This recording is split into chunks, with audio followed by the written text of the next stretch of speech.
Assalamualaikum.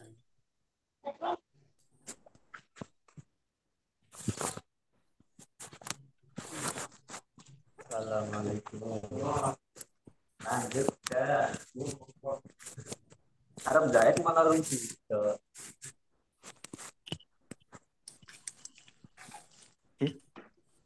Buka lawangan itu. Aduh, Ini ada Pak Sugeng ya? Pak Ji, Sugeng. Bapak Ji, Oh, sehat Kang Imam. iya. Alhamdulillah. Bangling. Ya ampun. Gimana kabarnya Pak Sugeng? Alhamdulillah sehat Mbak Kang. Ya, alhamdulillah. Iya, moga-moga Gimana sehat ini selalu. mau mulai duluan apa mau ditunggu dulu yang belum hadir? Ambil mulai mawon apa enggak? Mulai mau. Bun setengah Oke, kali. mulai. Oke. Baik, assalamualaikum warahmatullahi wabarakatuh. Waalaikumsalam warahmatullahi wabarakatuh. Kamtan wa syukurillah wa ala rasulillah, maaf banget yang saya banggakan dan saya cintai mahasiswa pasca sarjana khususnya kelas di Cilacap ini sekaligus biar saya juga kenal karena yang kenal baru masuk ke ini Bu Sarifah ya. Bu Sarifah mana nih Bu Sarifah? Bu Sarifah. Saya. Nggih. Pripun, Pak? Oh, nggih, maksudnya biar kenal ya. Oh, nggih, saya.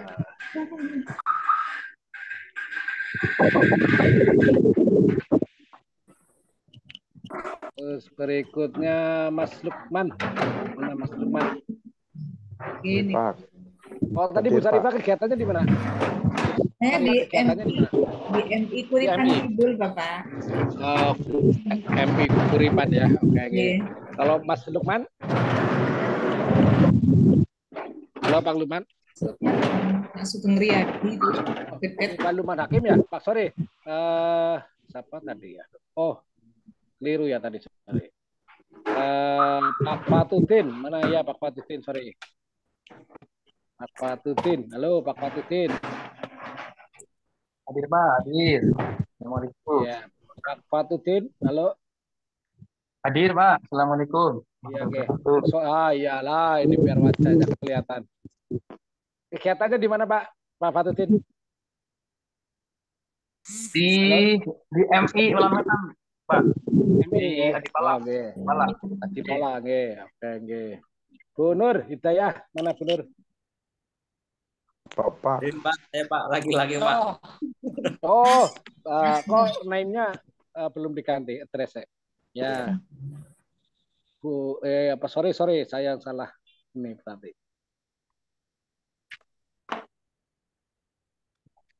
Yang benar itu siapa? Yang benar? Mas Nur Hidayah, Pak. Hidayah. Itu namanya, Pak.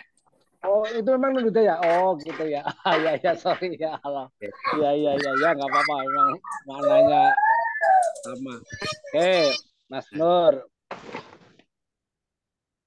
Terus berikutnya Barat nanti ya. Barat nanti hadir Pak dosen. Oke, mana ya belum muncul di video? Belum. Udah ada Pak? Udah ya. Oke. Kegiatannya di mana Bu? MI Ma'arif Majenang. Oh, MI Ma'arif Majenang, nggih. Black screen Buddha. Pak Ade, Mas Ade, Saring ya? Pak. Assalamualaikum Pak dosen. Waalaikumsalam. Kegiatannya di mana Pak Ade? Kegiatannya di MI Tanwirul Huda Al-Ma'ata Padang Sari Majenang, Pak. Oh, nggih. Majenang nggih. Oke, terus Pak Sugeng. Pak Sugeng sekarang di mana Pak Sugeng? Ini udah lama nggak ketemu. Loh. Ini lagi jalan ya? Mas, itu masih di mute. Oh iya, sudah. Gih, sudah. Ya. Ini lagi jalan kemana ini? Ini lagi dalam perjalanan Pak. Mohon maaf di samping ini di jalan. Kegiatannya di mana Pak Sugeng sekarang? Di MTS Radhatul Huda, Pak. Adipala. MTS Radhatul Huda. Oke, sip ya, nggih.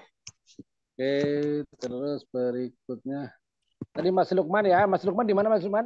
Oke, Belum, Mas dari Lukman. MI Al-Mukhtar Penggalang, Pak. MI Ilmutar Penggalang ya. Oke, oke. Kalau Oke. Mas Nur Hidayat tadi di mana? Saya Di di MTS Nurul Iman Pesugihan, Pak. Nurul Iman. Iya, oke. Oke. Oke. Oke, baik, biar kenal lah ya. Artinya saya juga pingin Oke, Pak. sekali tidak hanya sekedar hubungan mengajar, tapi juga ada silaturahim ya, ada hubungan kemanusiaan lah gitu ya, Dan sama insan. yang Gimana terpenting Mas Ugao? didoakan Pak dosen yang mumpung lagi di Iya. Mekah ini mahasiswanya biar selamat dunia akhirat manfaat ilmunya.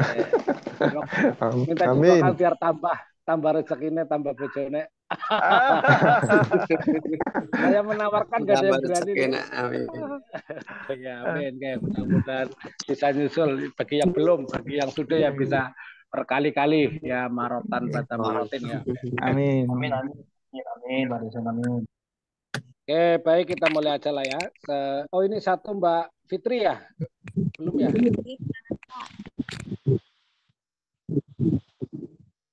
Lagi makan ya, disembunyikan ya? Oke. Pak. Gimana Mbak Fitri? Kegiatannya di mana Mbak Fitri? Dalam di MI ya Bakti Kuripan Kidul, Pak. Ini alhamdulillah sedang di Misfalah. Sedang di Misfalah. Itu yang sama dengan itu juga kan Pak, lagi sama-sama melaksanakan ibadah di Tanah Suci. Sama Pak ini ya Pak Agus, Pak Jamhari ya? Oh iya Pak Jamhari. Oh iya. Iya Pak Jamhari. Iya saya di Jawahir, di Jawahir Albert. Oh gitu, Hotel Jawahir, sehat Bapak. Ya jeluk donga karo Mbak Fitri gue. jadi pada di sawah bidoa belum Mbak Fitri? Teman-teman itu. Iya itu tadi request minta di baru donga jenengan. Oh. Nggih, insyaallah sampun Pak. Ya Pak rencana itu karena sing karirnya melesat. Orang biar cepat lulus S2-nya. Oke, ya oke. Pak Taufik, halo. Wah, ini baru kelihatan Pak Taufik. Pak Taufik ini yang iya, mengenalkan diri dong. Oh, mengenalkan diri gitu, Pak? Iya, biar. Saya baru nyampe ini baru dari Cilacap. Gimana? Ini baru nyampe dari rumah tadi sudah masuk tapi di jalan. Oh. Pak Taufik tinggalnya di mana? Ini kami satu tempat ini dengan Pak Fatudin, Pak Sugeng Riyadi itu. Oh, dari Ulang Wetan, dari MI yang Bakti Ulang Wetan. MTS ya, MTS ya. Oke. Saran dengan Pak Fatudin. Kalau tanggal abad. Baik. Kita mulai ya. Kita mulai. Mata kuliah kita adalah manajemen strategik ya. Manajemen strategik. Ada yang sudah pernah mendapatkan ilmu ini belum? Oh ya, belum, Pak, belum. Ya. Manajemen strategik ini sebetulnya adalah ilmunya dewa. Nah, ilmunya pimpinan, pucuk pimpinan ya. Ilmunya jenderal kalau di tentara gitu ya. Jadi ilmunya leader, jadi orang yang ada di top manajemen atau di top manager ya. Jadi kalau tikannya dengan jadi pemimpin maka wajib punya ilmu ini, ilmu manajemen strategik. Ini nanti sangat berguna buat panjenengan, apalagi nanti bagi yang bercita-cita pengen jadi kepala madrasah, kepala sekolah, segala kepala lah gitu ya. Termasuk mungkin bupati mungkin gitu ya. Ilmu ini sangat penting sekali. Karena memang ini adalah ilmu kepemimpinan. Bagaimana mengambil keputusan dan bagaimana membuat terobosan-terobosan yang strategis. Oke. Manajemen strategik ini kalau dilihat dari secara etimologi yaitu manajemen dan strategik ya. Manajemen itu masih ingat nggak kira-kira apa itu manajemen? Definisinya, konsepnya. Ya. Lupa ya. Tapi saya yakin pasti kalau suruh menjelaskan bisa, walaupun entah itu diambil dari definisinya siapa. Ya. Apa manajemen? Nah, jadi banyak konsep tentang manajemen. Pada prinsipnya manajemen itu adalah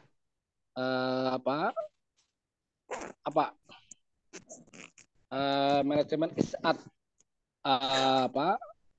getting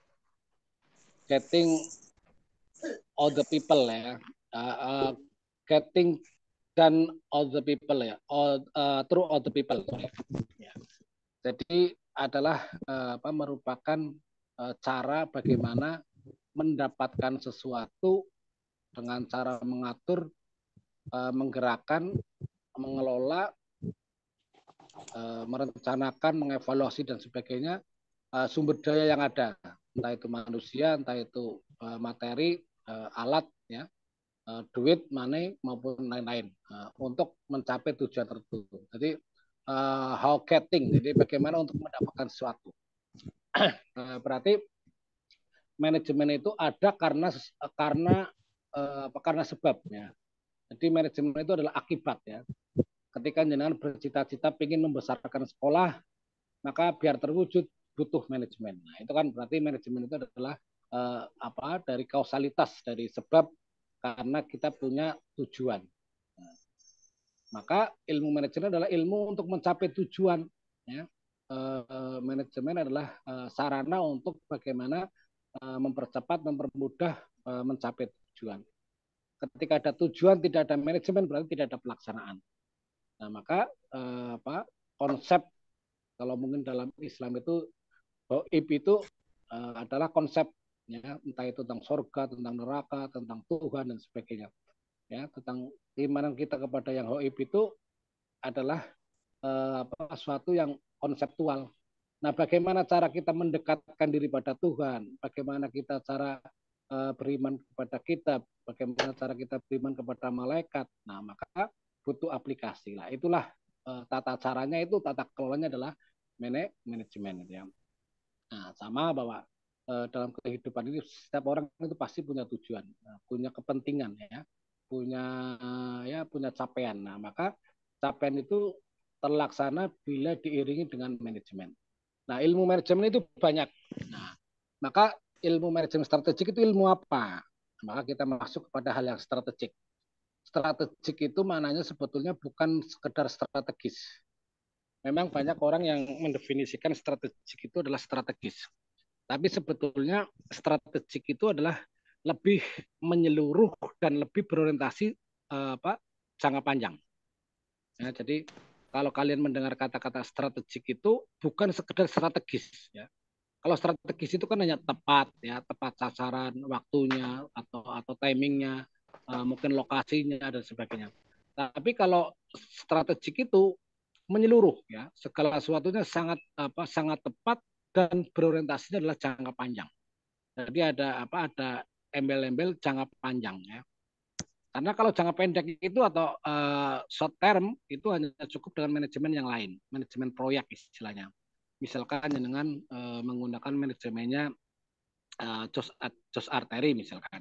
Itu adalah OCK ya misalkan. Itu adalah manajemen proyek tertentu, program tertentu bagaimana selesai, itu namanya kalau manajemen strategik itu adalah menyangkut keseluruhan. Karena madrasah ini bisa maju dalam waktu 10 tahun, 5 tahun, madrasah ini harus bisa berubah seperti ini. Nah, itu namanya ilmu manajemen strategik. Kalau lainnya itu parsial, ya. Misalkan ilmu manajemen tentang kurikulum, ilmu manajemen tentang kesiswaan, ilmu manajemen tentang sarpras, itu parsial-parsial. Tapi kalau manajemen strategik adalah kelembagaan secara keseluruhan untuk mencapai sasaran pada tahun tertentu, bagaimana bisa tercapai.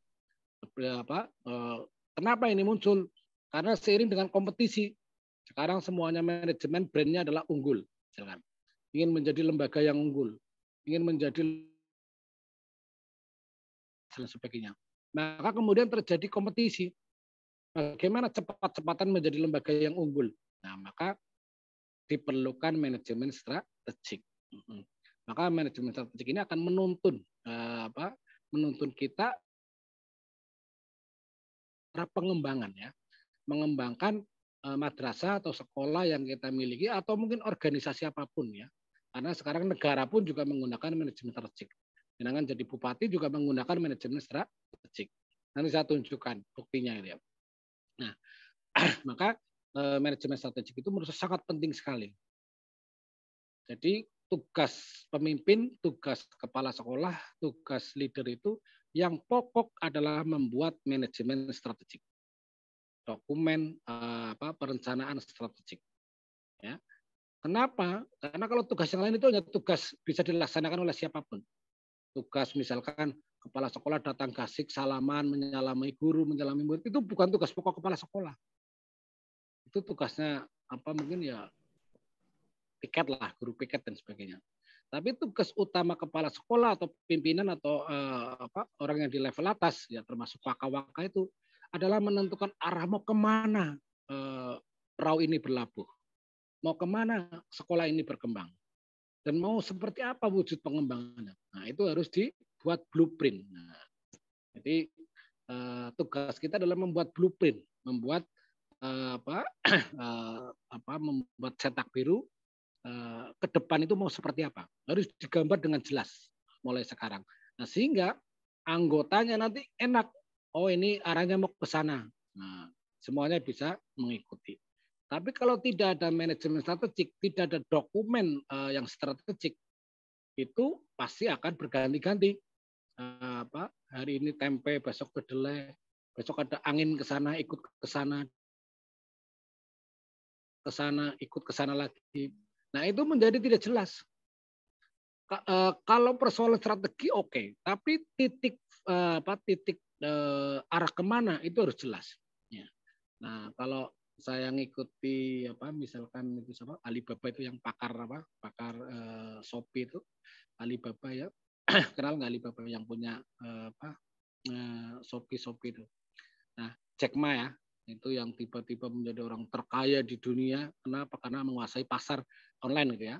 Itu lembaga atau institusi atau perusahaan itu mau berkembang ketika 10 tahun minimal direncanakan dengan baik dengan manajemen strategik. Jadi minimal itu 10 tahun bisa tercapai. Nah, yang menjadi permasalahan apa? Nah, sekarang coba kita lihat. Kenapa ada madrasah puluhan tahun, bahkan mungkin ya di atas 50 tahun, kok ajeg-ajegai. Atau mungkin ada lembaga pondok pesantren, sudah sekian tahun kok ajeg-ajegai. Nah, maka perlu kita lihat dari si manajemen strategik. Bukan kesalahan dari katakanlah kiainya atau mungkin pengasuhnya ya. Tapi karena barangkali belum kenal dengan manajemen strategik. Maka harapannya setelah dengan kenal nanti dengan manajemen strategik, kalian akan melesat, ya kalian akan bisa mengembangkan, bahkan bisa jadi konsultan ya, dan itu bisa menjadi tenaga ahli bagaimana cara mengembangkan, menyehatkan sekolah, menyehatkan pondok, menyehatkan organisasi apapun. Itu ilmunya adalah manajemen strategik. Loh, saya itu ngomong kosong atau saya praktekkan. Ya alhamdulillah. Sebelum saya jadi rektor UMNU sekarang, ini kan saya rektor di YAINU. Ya. Alhamdulillah di masa saya itu progresnya sangat tinggi sekali. Termasuk adanya pasca ini juga masa kepemimpinan saya. Bukan berarti ini saya sombong ya, artinya ini hanya untuk mengukur bahwa saya gunakan ilmu manajemen strategik itu. Jadi harus capaiannya harus jelas. Jadi 5 tahun ke depan, misalkan kalau saya tugasnya adalah SK-nya 5 tahun, maka 5 tahun ke depan saya gambar. Kita bersama-sama diskusikan ini loh kita mau ke sana, terukur ya, harus terukur gitu loh. Nah, maka itu harus kita capai dalam per tahun sehingga dalam waktu 5 tahun harus tercapai. Nah, begitu kemarin saya dipindah ke UMNU ya, saya diminta untuk mengembangkan UMNU karena dinilai YAINU sudah established, sudah besar gitu loh. Saya suruh mengembangkan di UMNU, maka masuk mahasiswa berapa? 200. Alhamdulillah sekarang mahasiswa 2000. Dan ini baru 2 tahun ya saya menjabat. Sebelumnya sama sekali kita belum punya aset. Sekolah kita masih numpang ya. Tapi alhamdulillah sekarang sudah kita punya kampus sendiri. Bisa membangun dan sebagainya. Nah, ini semuanya karena ada komitmen bersama. Ya, yang tadi itu gue gunakan ilmu manajemen strategik. Nah, maka menurut saya bahwa seorang pemimpin itu harus menguasai ini, ya, menguasai apa yang disebut dengan manajemen strategik. Nah, sebetulnya di sekolah atau di madrasah itu sudah ada, yaitu yang disebut dengan RKM ya, rencana kerja madrasah gitu ya. Itu kan di 4 tahun ya, RKM ya. RKM. Pernah dengar RKM nggak? Jangan-jangan belum malah. RKM ya, rencana kerja madrasah. Iya. Nah, itu sebetulnya adalah manajemen strategik ya, itu sebetulnya ya. Cuma memang tidak diilmuni, tidak ditemani lah gitu ya. Tidak dipahami dengan baik. Akhirnya hanya sekedar dokumen ketika akreditasi. Maka kita coba lepas dari itu. Jadi kita pokoknya tugasnya ketika diamanati menjadi pemimpin atau menjadi wakil atau mengapa, tugasnya apa? Melakukan pengembangan, ya. Melakukan pengembangan. Jangan sampai antara baseline ya, antara kapan kita masuk dengan nanti kapan kita endline kita keluar, kok malah justru defisit atau mungkin kok malah justru decline, menurun ya. Tapi harus ada progres yang jelas, yang terukur sehingga bisa diketahui kapan saya menjabat, tanggal berapa, sebelumnya kondisinya seperti apa, dan sekarang seperti apa, dan besok harus seperti apa.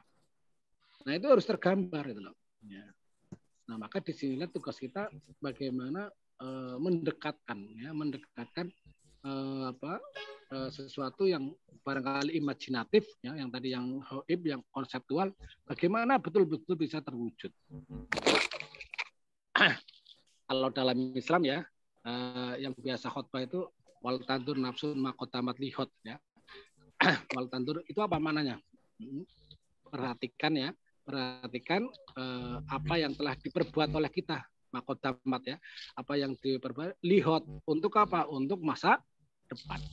Artinya bahwa orang takwa itu bukan sekedar kita patuh, ketaatan, menjalankan perintah dan larangan, tapi termasuk tadi itu adalah lihotnya itu. Bagaimana kita melihat saat ini ya, tapi untuk masa yang akan depan, untuk keputusan yang akan depan itu. Tidak berhenti pada maqaddamat, tapi ada lihotnya. Nah, adanya saat ini karena adanya masa lalu. Adanya masa depan karena ada saat ini.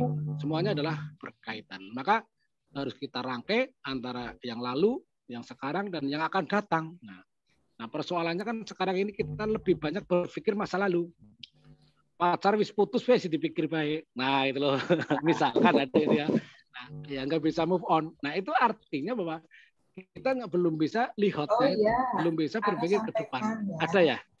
Nah, iya. Jadi kalau sudah masa lalu ya sudah gitu loh. Jangan terus dibebani terus jadi pikiran terus gitu loh. Kita tugasnya memikir masa depan. Ya ada kalanya kita berpikir masa lalu adalah untuk tadi itu, untuk menjadi bahan merumuskan kita untuk masa depan.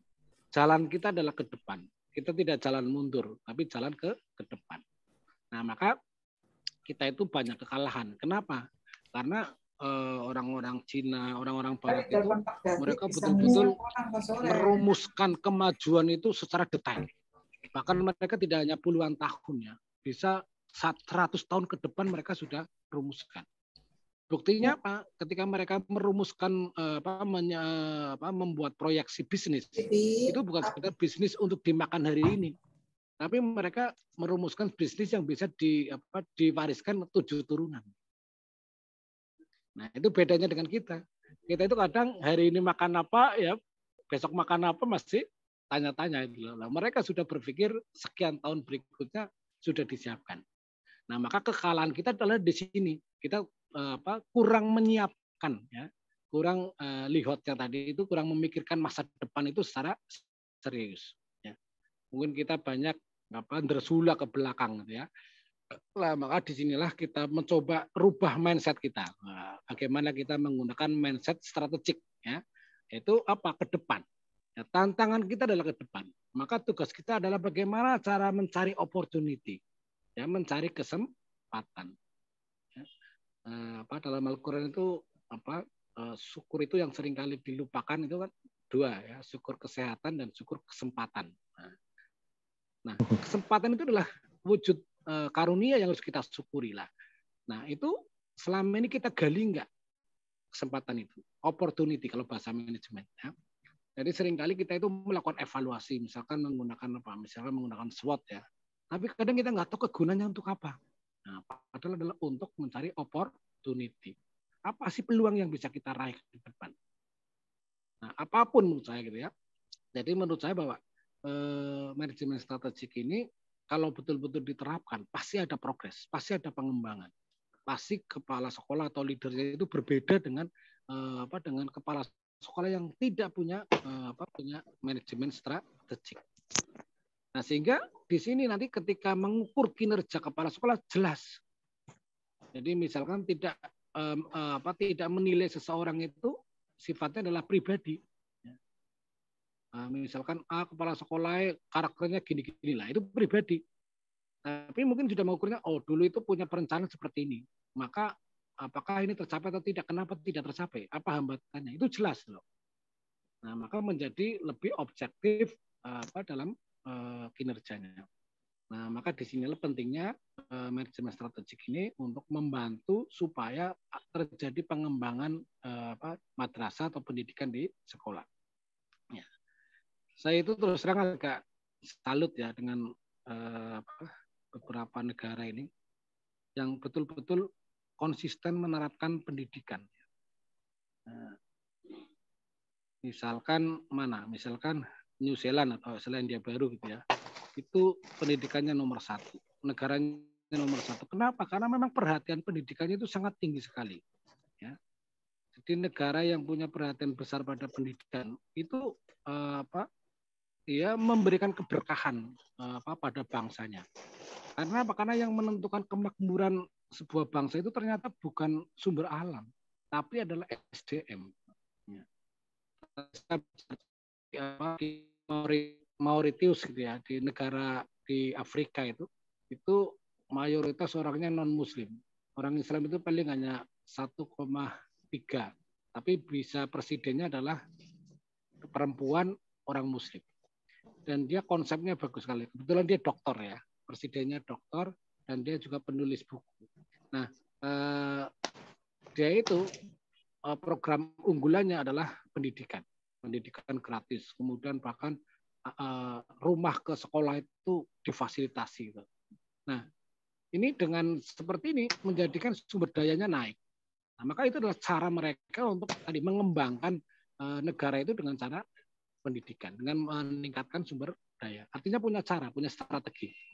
Nah, demikian pula juga dalam peperangan ya. Misalnya, perang kalau nggak pakai manajemen strategik, nah pasti kalah.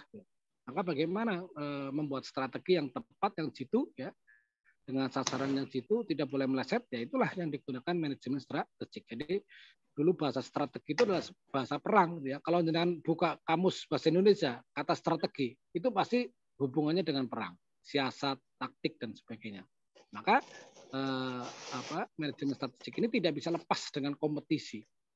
Sekolah itu pasti kompetisi. Ya. Sekarang sekolah ini bukan lagi sekedar secara normatif menyelenggarakan amanat pendidikan ya dalam arti undang-undang ya. Tapi kompetisi di lapangan. Bagaimana bersaing dengan dengan sekolah sebelah, dengan mungkin sekolah dengan madrasah dan sebagainya. Maka di sini dibutuhkan manajemen strategik. Oke, ini gambaran secara umum dulu. Jadi bahwa ketika kita ngomong manajemen strategik itu ya gambarannya harus ke depan, tapi ke depan yang terukur. Ya. Jadi kalau mungkin diibaratkan di kita ya, kita itu mau menuju ke surga misalkan, akhirat. Nah, kira-kira ada tahapannya nggak?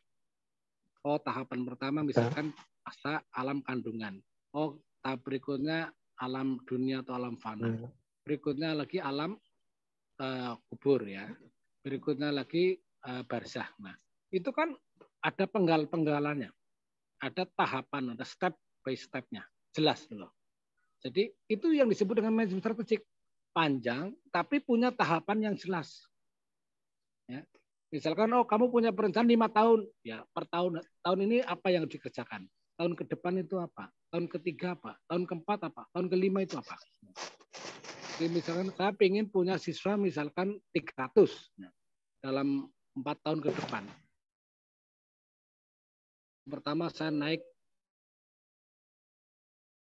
Nah, itu juga harus diukur seperti itu. Nah, itulah yang namanya manajemen strategik. Jadi bukan sekedar membuat visi yang muluk-muluk tapi tidak terukur, tapi adalah di sini justru bagaimana segala sesuatunya itu harus terukur. Maka langkah-langkahnya pun harus jelas. Ya. Nah, maka memulai dari mana? Nah, sekarang itu di Indonesia di UI ya, itu ada jurusan strategi global ya. Nah, jadi dia menggunakan istilah strategi global. Apa itu? Itu bagian dari hubungan internasional. Itu tugasnya apa? Melahirkan pemikir-pemikir global untuk untuk mengantisipasi dan sekaligus merebut peluang apa ke depan. Jadi bisa dalam bentuk kuratif ya, pencegahan ya. Misalkan akan terjadi apa, kemudian peluang apa, opportunity apa yang bisa dilakukan. Nah, contoh saat ini misalkan banyak negara yang gagap karena perubahan digital misalkan. Ya mungkin bagi negara yang tidak mengantisipasi, tidak mengkaji secara strategik, mungkin digital itu menjadi momok. Tapi bagi orang atau negara yang sudah terdidik atau yang sudah paham akan terjadi perubahan situ, digital itu menjadi peluang. Ini justru kesempatan bagaimana untuk mengembangkan. Nah, maka termasuk mungkin kuliah seperti ini dengan cara online, ya panjenengan itu bagian dari orang yang bisa memanfaatkan digital, bukan menjadikan digital itu sebagai tadi itu momok ya. Karena banyak di antara mereka yang masih menjadikan digital itu sebagai momok. Maka mengambil peluang-peluang itulah sangat penting ya dalam langkah-langkah mengelola sebuah organisasi, sekolah, madrasah maupun yang lainnya. Maka tugas kepala sekolah itu di samping nanti adalah menetapkan dokumen strategiknya itu adalah bagaimana ketika ada peluang itu untuk dimanfaatkan. Karena peluang itu tidak datang 2 kali kata orang bijak ya. Maka peluang itu sangat penting sekali. Nah, maka kita mulai dari mana? Nah, kita mulai dari melakukan pemetaan dulu. Ya. Jadi kita harus tahu posisi kita di mana. Kemudian apa yang menjadi kekuatan kita, apa yang menjadi kelemahan kita, apa yang menjadi ancaman kita. Ya. Itu harus kita analisis dulu. Ya. Secara matang, perlu diskusikan. Ya. Saya dulu ketika di perguruan tinggi ya, saya bawa teman-teman, ayo kita ke hotel. Saya sewakan hotel. Kita tidur di hotel, ayo kita rumuskan tentang manajemen strategik, tentang dokumen Rensa namanya kalau di perguruan tinggi, kalau tadi di sekolah itu adalah RKM. Ayo kita diskusikan bareng-bareng. Kita melakukan analisis bareng-bareng. Apa sih sebetulnya kekuatan kita dan apa kelemahan kita dan ada peluang apa yang bisa kita lakukan. Termasuk ancaman apa yang harus kita lakukan ketika ancaman itu tidak pasti kita akan gulung tikar gitu misalkan. Misalkan ada ancaman di sekolah sebelah itu promosinya luar biasa. Nah, ketika kita nggak berbuat, ya bisa juga kita akan gulung tikar. Nah, maka menurut saya bahwa manajemen strategik ini sangat vital sekali, ya. Jadi ketika kita mengelola sebuah organisasi atau sebuah sekolah atau sebuah pendidikan apapun itu, ya, apalagi pendidikan itu ya, itu menurut saya adalah sangat penting sekali. Nah, maka kita mulai dari tadi itu. Pada prinsipnya itu simpel sekali. Manajemen strategik hanya ada 3 langkah, yaitu langkah perencanaan, langkah pelaksanaan, dan langkah evaluasi. Ya. Mungkin beda kalau dengan metode manajemen proyek, misalkan punya Jos Arteri, misalkan dia punya langkah berapa? Planning, organizing, actuating, controlling. Kalau manajemen mutu ada langkah berapa? Plan, do, check, act. 4 misalkan. Ya, jadi masing-masing manajemen itu punya cara sendiri-sendiri. Nah, maka dalam manajemen strategik ini langkahnya adalah 4 ya, dimulai dari 3 ya. Ya bisa 3 bisa 4 ya. Nah, kalau nanti yang perencanaan dibagi 2 bisa 4, tapi kalau menurut saya biar mudah 3 aja. Perencanaan, pelaksanaan, dan evaluasi. Maka kalau panjenengan ingin menggunakan manajemen strategik ini sebagai tesis panjenengan ya, sebagai tesis panjenengan itu nanti judulnya adalah manajemen strategik pengembangan madrasah atau sekolah, itu ya gunakan ilmu ini. Nah, jadi misalkan panjenengan nanti merumuskan tesis kok judulnya manajemen strategik, ya ya ini pakai ini misalkan. Nah itu terserah, misalkan jenengan kok tertarik dengan sekolah unggul, oh ini ke sekolah berkembang pesat sekali. Jangan dilihat hanya gurunya, lihat manajemen strategiknya. Ya, artinya lihat dengan menggunakan perspektif manajemen strategik. Jangan hanya dilihat parsial, oh karena gurunya rajin. Nah, ya boleh saja, itu salah satu indikasi, tapi nanti nggak menemukan secara keseluruhan. Nah, maka harus dilihat secara menyeluruh, yaitu dengan menggunakan ilmu manajemen strategik. Oke. Cara yang paling gampang ya, saya seringkali melakukan ini dan ini. Ayo kita kumpulkan, kemudian saya guru-guru karyawan, saya minta panjenengan itu inginnya 5 tahun ke depan sekolah kita mau seperti apa? Coba tulis. Nah, misalkan, Pak kita pingin siswanya 2000, saya pingin lahannya sekian hektar, kita pingin gedungnya lantai 2. Tulis, coba tulis. Semuanya berpendapat. Ya, karena apa? Karena ini menyangkut masa depan bersama. Pikir sendiri oleh kepala sekolah atau kepala madrasah. Ayo ajak mereka bersama-sama merumuskan ke depan. Nanti coba diskusikan, apa mungkin kalau kita sekian hektar? Oh nggak mungkin. Kalau mungkin berapa? 2 hektar misalkan. Tapi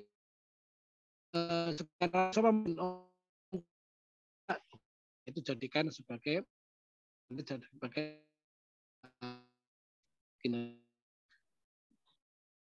itu. Itu oke, kita sekarang misalkan siswanya di 4 tahun ke depan 300 kenaikan, lahannya segini, ruang kelasnya segini, C-nya segini, ini segini. Yang paling gampang itu menggunakan misalnya indikator dari akreditasi, misalkan standar Sarpas, standar guru, standar apa itu bisa kita gunakan.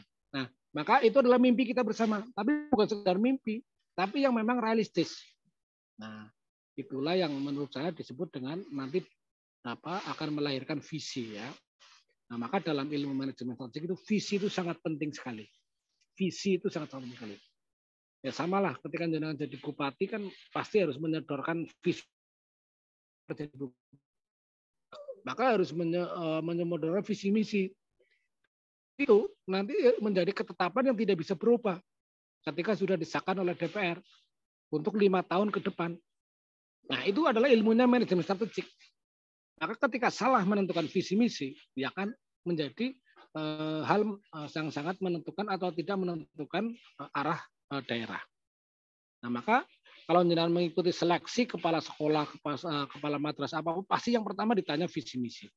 Nah, maka cara menjawabnya jenengan harus berdasarkan kepada analisis dulu. Coba dianalisis dulu.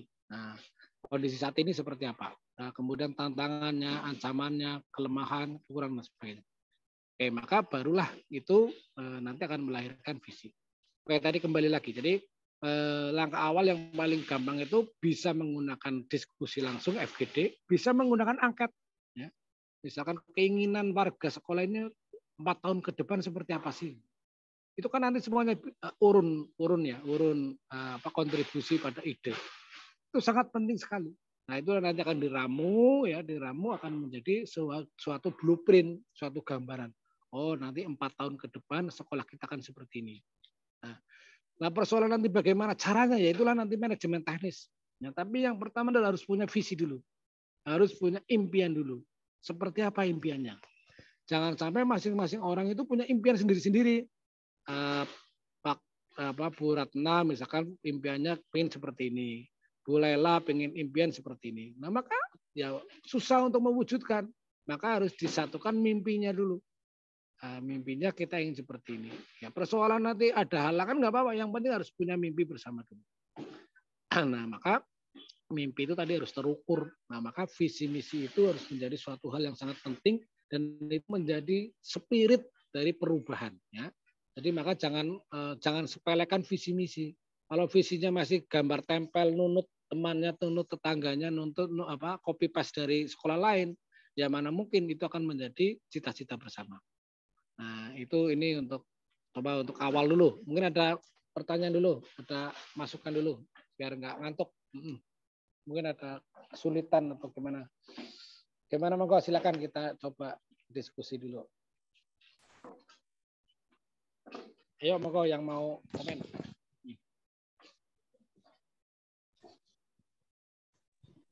Sambil saya pindah tempat. Ayo, silakan.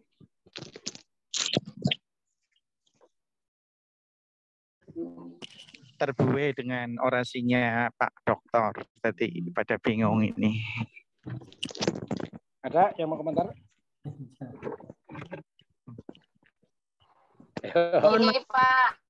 Maaf saya Pak. Ya, monggo Bu.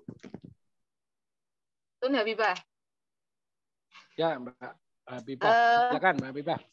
Saya sangat tertarik dengan mata kuliah Bapak, luar biasa sekali, apalagi membangkitkan hiroh kita di dalam membangun sebuah peradaban. Cuma kayak gini Bapak, kondisi kita sekarang ini dengan adanya peraturan-peraturan ini kan sangat berpengaruh, apalagi pendidikan di negara kita sendiri ini masih penuh dengan uji coba. Maaf, bukan berarti kita mengkritisi kayak gitu ya, cuma kita pinginnya sebuah pendidikan itu kita bisa merujuk ya, punya banyak referensi pendidikan di Indonesia yang mana pendidikan di Indonesia ini sudah contoh di pesantren-pesantren. Di pesantren-pesantren itu banyak loh lulusan-lulusan pesantren yang outputnya baik ketika dia menjadi seorang pemimpin, baik ketika dia bisa memanage sebuah kegiatan, sebuah pondok ataupun sebuah lembaga pendidikan, baik yang non formal ataupun formal, itu kan sudah bisa dilihat keberhasilannya seperti itu. Cuma kenapa sih ketika kita berbicara tentang pendidikan formal, masih banyak hal-hal yang selalu direvisi, akhirnya murid-murid kita yang kadang-kadang untuk mengikuti peraturan itu sering menjadi istilahnya itu menjadi sebuah uji coba saja kayak gitu loh Pak. Nah ini sebaiknya kita ini apalagi yang di pendidikan madrasah ya, yang di pendidikan madrasah ini bisa menyeimbangkan. Terus nantinya pendidikan yang ada di negara kita ini juga lebih maju dan berkembang. Hasilnya, outputnya menghasilkan murid-murid yang tidak bingung, yang tidak bimbang, apalagi untuk menentukan masa depannya, seperti itu loh. Tidak terus harus mencari sebuah pekerjaan atau apa, seperti itu. Tapi bagaimana benar-benar para alumni-alumni sekolah itu bisa menemukan jati dirinya. Mungkin seperti itu dulu Pak. Maaf. Terima kasih. Ya. Oke. Pak Habibah ya, oke Mbak Tun. Oke, baik. Yang pertama bahwa pendidikan itu memang perubahannya sangat cepat sekali ya. Artinya memang terjadi perubahan yang sangat cepat sekali. Karena apa? Karena petinggi-petinggi kita itu barangkali punya referensi yang berbeda antara satu pejabat dengan pejabat yang lainnya. Artinya pejabat yang lama dengan pejabat yang lainnya. Misalkan kalau sekarang saya lihat kemana? Kalau dulu misalkan saya lihat konsep pendidikannya itu cenderung ke bagaimana takwa cerdas terampil misalkan ya. Itu kan memang ada konsep yang ilmuwan yang memang berpendapat bahwa pendidikan itu 3 hal itu. Kemudian sekarang misalkan banyak berkiblat ke New Zealand, Selandia Baru misalkan, bahwa pendidikan itu adalah sertifikasi keahlian. Yang kemudian pendidikan itu harus berdekatan dengan industri. Pendidikan itu adalah anak pada dunia kerja. Nah, ini kan sebetulnya memang ada perubahan konsep yang luar biasa. Nah, maka menurut saya pas dari perubahan apapun, capaian kerja sekolah atau madrasah itu tetap bisa diukur. Ya. Seandainya perubahan itu hanya di kurikulum kan hanya sebagian. Tapi capaian-capaian yang lain saya pikir masih bisa. Contoh misalnya ini, kita ingin meningkatkan kesejahteraan guru, misalkan ya. Loh, caranya gimana? Bisa nggak kita mentarget gaji guru misal 1 guru pasti ya, misalkan 6 juta, misalkan sangat. Nah, caranya gimana? Oh, kita harus misalkan jumlah siswanya harus segini. Kemudian kita harus merekrut mungkin merekrut segmen yang ekonomi menengah ke atas misalkan. Nah, itu kan sangat bisa dicari. Fundamental ya. Persoalan arah itu menurut saya nggak begitu inilah. Contoh gini, saya itu punya teman pengelola itu apa sekolah Global GIS ya, Global Islamic School gitu ya. Itu di Condet itu menjadi sekolah unggulan. Itu dia pinter. Dia itu nggak perubahan apapun terjadi di pemerintah dia nggak ambil pusing. Karena apa? Karena dia punya arah sendiri. Adapun dia kemudian administrasinya mengikuti pemerintah, itu hanya sifat administrasi yang yang formal. Tapi dia punya standar sendiri. Bahkan sampai-sampai bos aja nggak diambil. Ya. Bos aja nggak diambil. Nah, kenapa dia nggak ingin diintervensi oleh pemerintah? Ya. Walaupun tetap standar akreditasinya A dan sebagainya. Karena apa? Karena dia ikuti ambil yang baik diambil. Nah, maka menurut saya sampai-sampai gini. Gurunya itu nggak boleh ikut penataran. Kenapa? Kalau ikut penataran itu nanti pulang rusak. Jadi ngomong inilah, jadi ngomong ini, jadi arahnya kemana? Nah, itu sampai dikondisikan sejauh itu. Nah, maka menurut saya ya kita ada perubahan tujuan nasional ya, yang mungkin agak sedikit berubah-ubah, tapi tetap tujuan institusionalnya, tujuan sekolahnya. Nah, itu menurut saya tidak jauh berbeda. Tetap orientasi sarpras, orientasi siswa, bagaimana merekrut guru, itu kan tetap itu aja, nggak jauh berbeda. Nah, persoalan yang lain-lain itu ya menurut saya bisa dinamis. Jadi menurut saya bahwa fundamental ekonominya itu harus dibangun, karena banyak orang yang tidak mau berpikir bisnisnya sekolah. Jadi taunya pokoknya ngajar, datang ngajar bayaran. Nah, ya Allah. Tapi nggak mau berpikir, ayo kita tingkatkan gaji kita. Caranya gimana? Oh, keuangan kita seperti ini harusnya. Nah, maka bisnis itu ya dalam sekolah itu penting untuk kita pahamkan kepada mereka. Apalagi sekolah swasta ya. Saya pengalaman bagaimana mengelola swasta, mengelola lembaga ma'arif sampai 10 tahun gitu ya. Jadi paham banget. Nah, maka kita harus tahu ilmu dapurnya juga. Bagaimana? Iya. Nah, rata-rata kan yang mikirkan itu siapa sih? Bendahara saja mungkin hanya menerima uang dan mengeluarkan uang. Belum tentu berpikir bagaimana mencari pendapatan sebanyak-banyaknya dan sebagainya. Ya, contoh misalnya ilustrasi ya. Perguruan tinggi Harvard University itu di Kanada itu mau nggak ada siswa, mau katakanlah siswanya gratis sekalipun, itu dia nggak ada problem. Kenapa? Karena fondasi ekonominya dia sudah kuat. Jadi di awal-awal itu dia sudah membuat sumber-sumber pendanaan, investasi di berbagai perusahaan atau di berbagai sumber keuangan, sehingga gaji guru, gaji dosen ini bukan ditopang oleh SPP, tapi dari hasil investasi. Nah, itu menurut saya hanya ya trik-trik lah gitu ya. Karena apa? Karena selama ini kita nggak pernah berpikir sejauh itu. Kita hanya berpikir maksimal itu 2 kali gaji atau mungkin kadang maksimal 4 kali gaji lah. Nah, ini udah cukup aman gaji kita untuk 4 bulan. Nah, itu udah orang swasta kadang udah ayem gitu. Nah, nggak berpikir bagaimana 10 tahun ke depan gaji kita sudah aman karena sudah dititipkan di sana misalkan, sudah diinvestasikan. Nah, karena hari ini pendidikan adalah education is investment for the future in our life. Pendidikan hari ini adalah investasi masa depan. Maka kita harus menggunakan pendekatan investasi ketika mengelola sekolah. Termasuk mungkin dengan orang tua, wali, maka menyekolahkan di sini. Saya jamin akan mendapatkan pelayanan seperti ini. Bukan sekedar yang penting datang, berangkat dan sebagainya. Putra Bapak akan mendapatkan perubahan perilaku seperti ini. Nah, itu menurut saya adalah salah satu pendekatan investasi yang harus kita tunjukkan, harus terukur. Nah, apalagi kalau sekarang muncul banyak sekolah unggulan yang menurut saya adalah manajemennya adalah manajemen strategik. Nah, repotnya kalau hanya diambil dari kelompok-kelompok bisnis. Contoh misalkan di Purbalingga itu kan ada sekolah MI ya, sekolah MI Sambas ya. Itu kan topnya itu mereka sama sekali nggak menguasai pendidikan, mereka menguasai bisnis kan, karena mereka bergerak di bidang konstruksi, di bidang macam-macam itu. Tapi ketika mengelola sekolah madrasah yang tadinya madrasah MI tidak laku, ternyata bisa jadi laku dan menjadi rebutan. Ketika dikelola oleh yang ahlinya dalam bidang bisnis. Nah, maka menurut saya kita tidak alergi bahwa ketika kita mengembangkan sekolah ya pasti ada unsur bisnisnya. Dan itulah yang kadang orang itu nggak mau tahu. bagaimana caranya igah-iguh untuk survive-nya pendidikan dengan dengan tadi bisnisnya itu.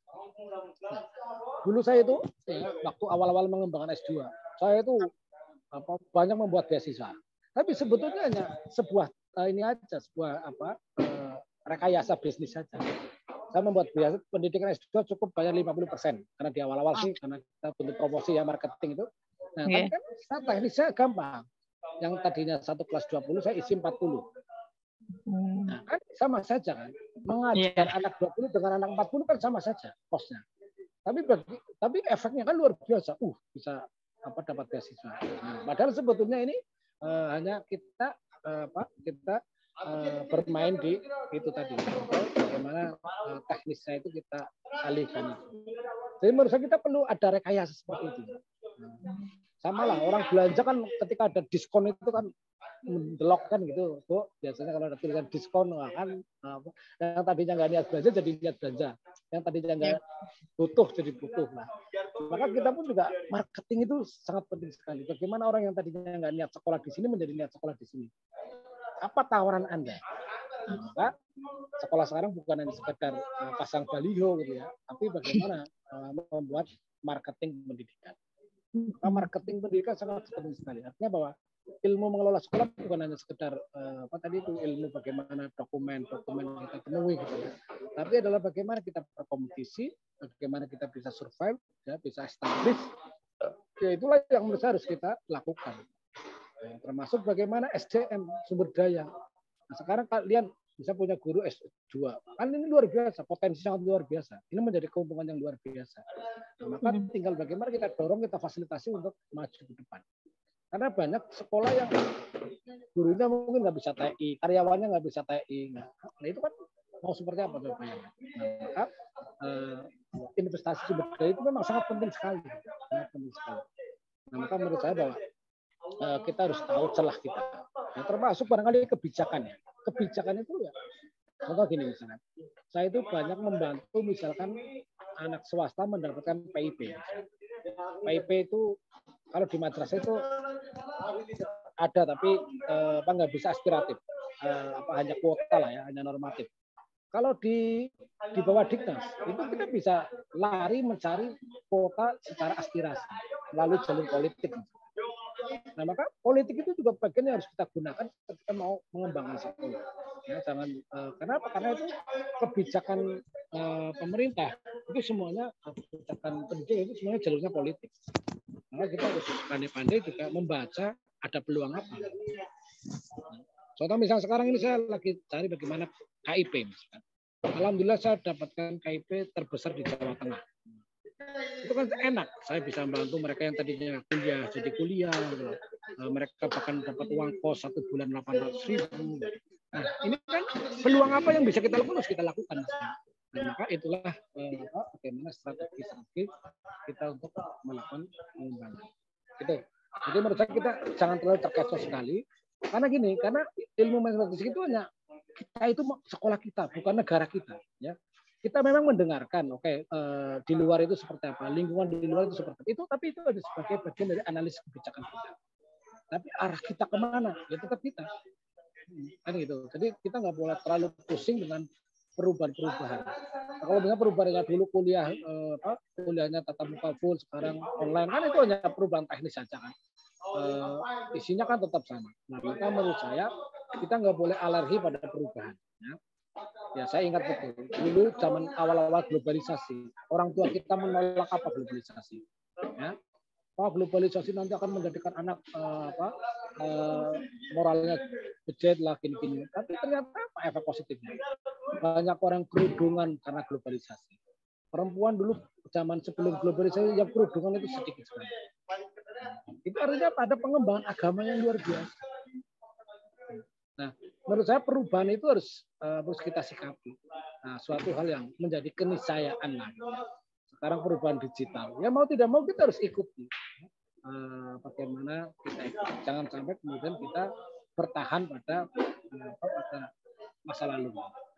Jadi menurut saya kekinian itu harus ada. Nah, maka bagaimana mengembangkan sekolah sebetulnya basicnya itu adalah disegmentasi. bisa nggak kita mengambil segmentasi ekonomi menengah ke atas misalkan ketika kita ingin menjadi madrasah yang unggulan. Bisa nggak kita mencari siswa sebanyak-banyaknya? Nah itu bagaimana cara kita berkomunikasi. Itu mungkin Bu Pipa ya. Ya, terima kasih. Luar biasa Pak. Makasih. Iya, ini saya sambil cari lokasi yang nggak noise gitu ya. Ini ramai banget.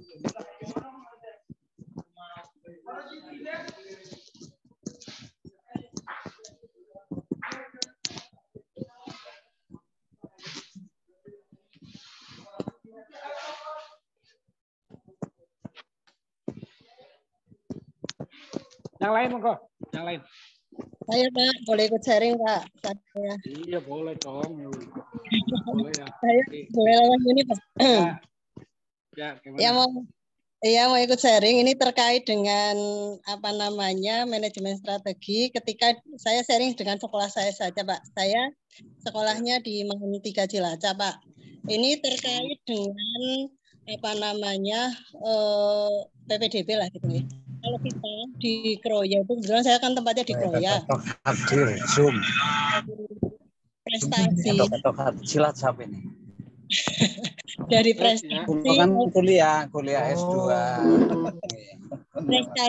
Prestasi siswa kita dibanding SMA Negeri 1 Kroya, dibanding SMA Negeri Binangun, dibanding SMA 2 Kroya, dibanding SMA di Pala. Mantika itu termasuk landing di atasnya jauh nih Pak. Termasuk kemarin SNBP-nya yang diterima di perguruan tinggi negeri jalur rapot itu kemarin SNBP kita diterima 22, Binangun saja hanya diterima 7, SMA Negeri 2 Kroya diterima 4, SMA Negeri 1 hanya 12. Tapi gini Pak, dengan adanya dari provinsi yang menggratiskan siswa SMA, menjadikan kita itu ketika PPDB, walaupun kita sudah nge-share kemana-mana tentang prestasi kita, sudah menyampaikan kepada masyarakat, karena masyarakat yang masuk ke tempat kita ya termasuknya masyarakat menengah ke bawah, maka mereka tetap berduyung-duyung larinya mencari SMA negeri maupun SMK negeri yang gratis gitu. Akhirnya kita itu walaupun sih kita di Mantika termasuk untuk PPDB tahun ini alhamdulillah saya juga dapat murid yang pendaftar 600 lebih, kemudian terakhir kita tutup itu yang selesai kita menerima murid itu 11 kelas dengan 385 siswa. Tapi itu menurut saya itu saya terlalu terseok-seok untuk bisa membuat itu. Karena apa? Karena mereka kejar duluan bukan prestasi atau apa, tapi yang mereka cari adalah sekolah gratis.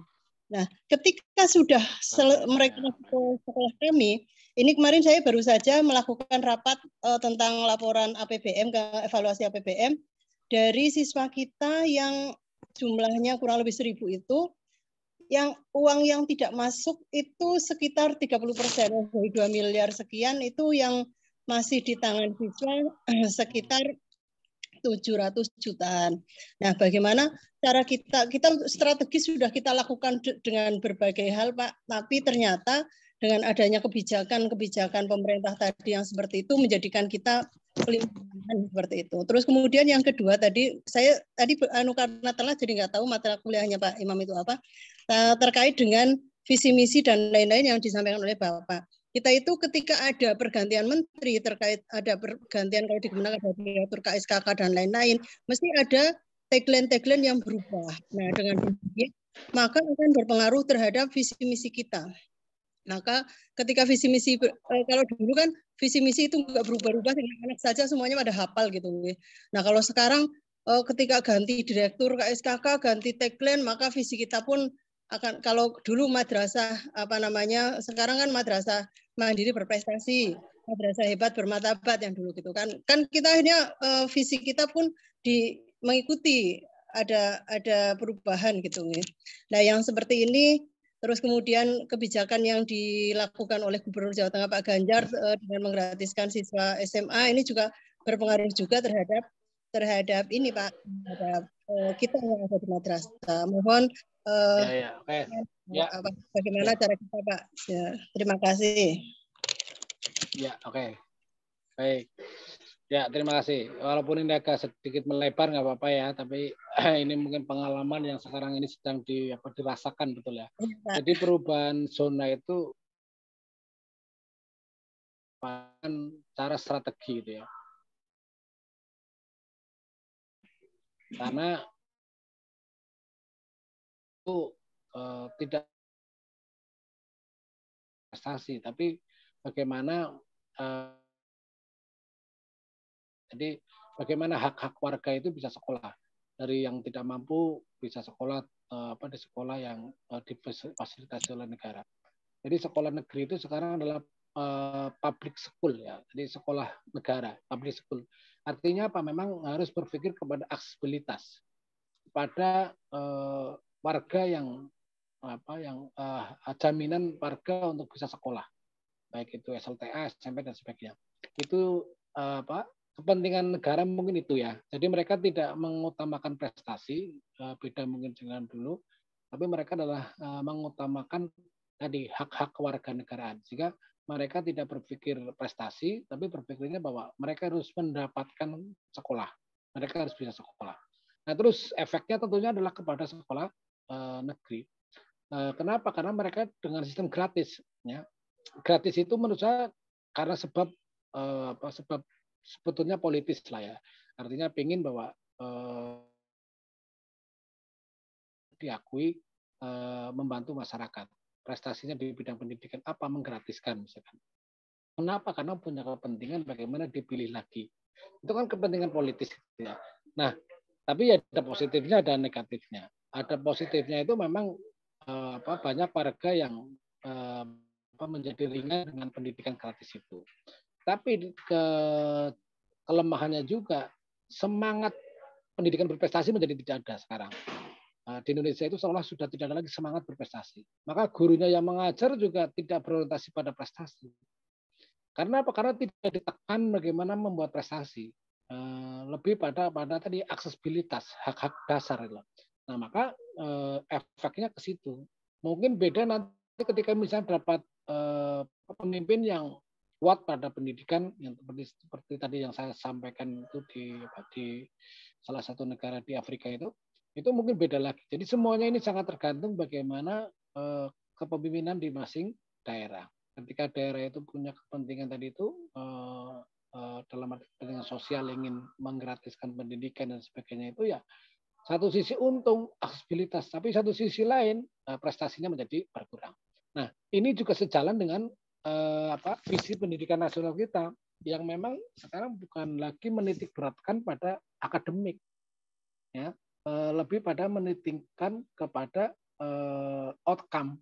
Artinya apa? Setelah lulus itu mau apa? Ya, jadi yang menjadi capaian kinerja sekolah itu sekarang setelah lulus itu mau apa?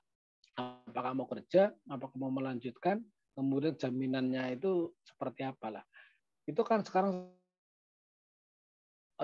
prestasi-prestasi yang tadinya dibanggakan itu menjadi seolah-olah menjadi tidak penting lagi.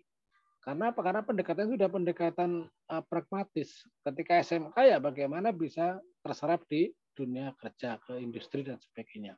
Misalkan itu menjadi indikator dari keberhasilan sekolah. Nah, jadi indikatornya adalah outcome. Maka ketika kita sekarang tidak berubah kepada outcome oriented, kita masih berorientasi kepada input oriented, ya kita ketinggalan. Kalau perlu ya kita sudah berorientasi pada out impact. Bagaimana setelah lulus ini, setelah kerja, kemudian apa umpan baliknya kepada sekolah kita.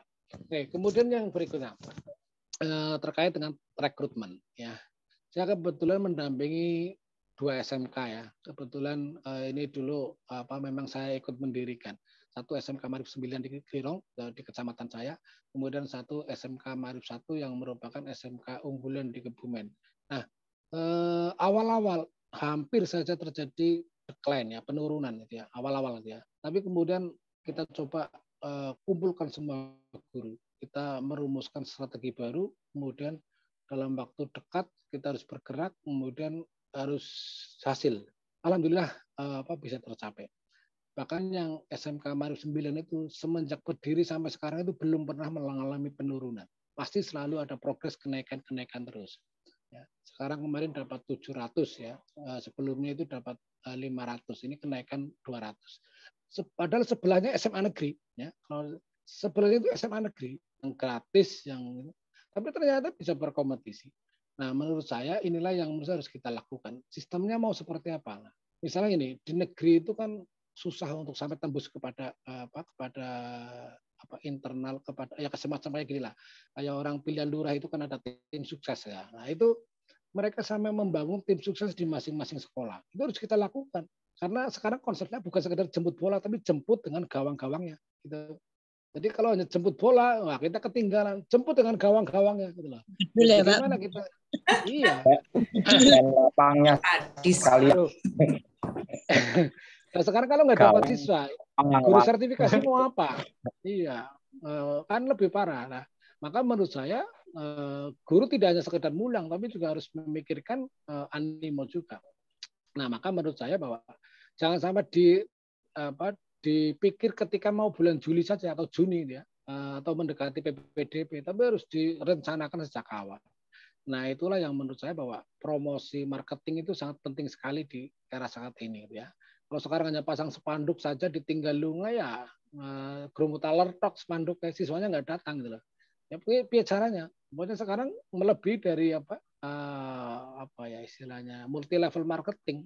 Ya, kalau perlu ya harus ada promo-promo tertentu. Di Kebumen itu banyak yang sekolah awalnya masuk dikasih uang 500 di seragam, itu banyak dengan pola seperti itu. Masya Allah. Jadi persaingan udah sangat ketat sekali, sama lah dengan itu. Karena apa? Karena bersaing dengan sekolah negeri yang tadi sekolah gratis. Tapi alhamdulillah nggak begitu banget di negeri itu loh. Jadi tetap masih bisa ngimbangi. Jadi tidak kemudian booming sekali orang semuanya masuk negeri, ternyata nggak juga. Nah, maka menurut saya harus apa yang bisa kita lakukan, kelebihan dari negeri itu apa? Nah, menurut saya sekolah swasta ini kalau bisa ke depan itu harus ambil segmen menengah ke atas. Karena apa? Karena sekolah yang tadi murah gratis itu sudah diambil oleh negara gitu ya, oleh sistem zona. Maka kalau bisa ya kita harus mengambil ekonomi menengah ke atas, segmentasinya harus dirubah. Karena yang tadi ekonomi lemah itu udah biarlah diambil oleh negara. Nah, kira-kira berani nggak beralih segmen?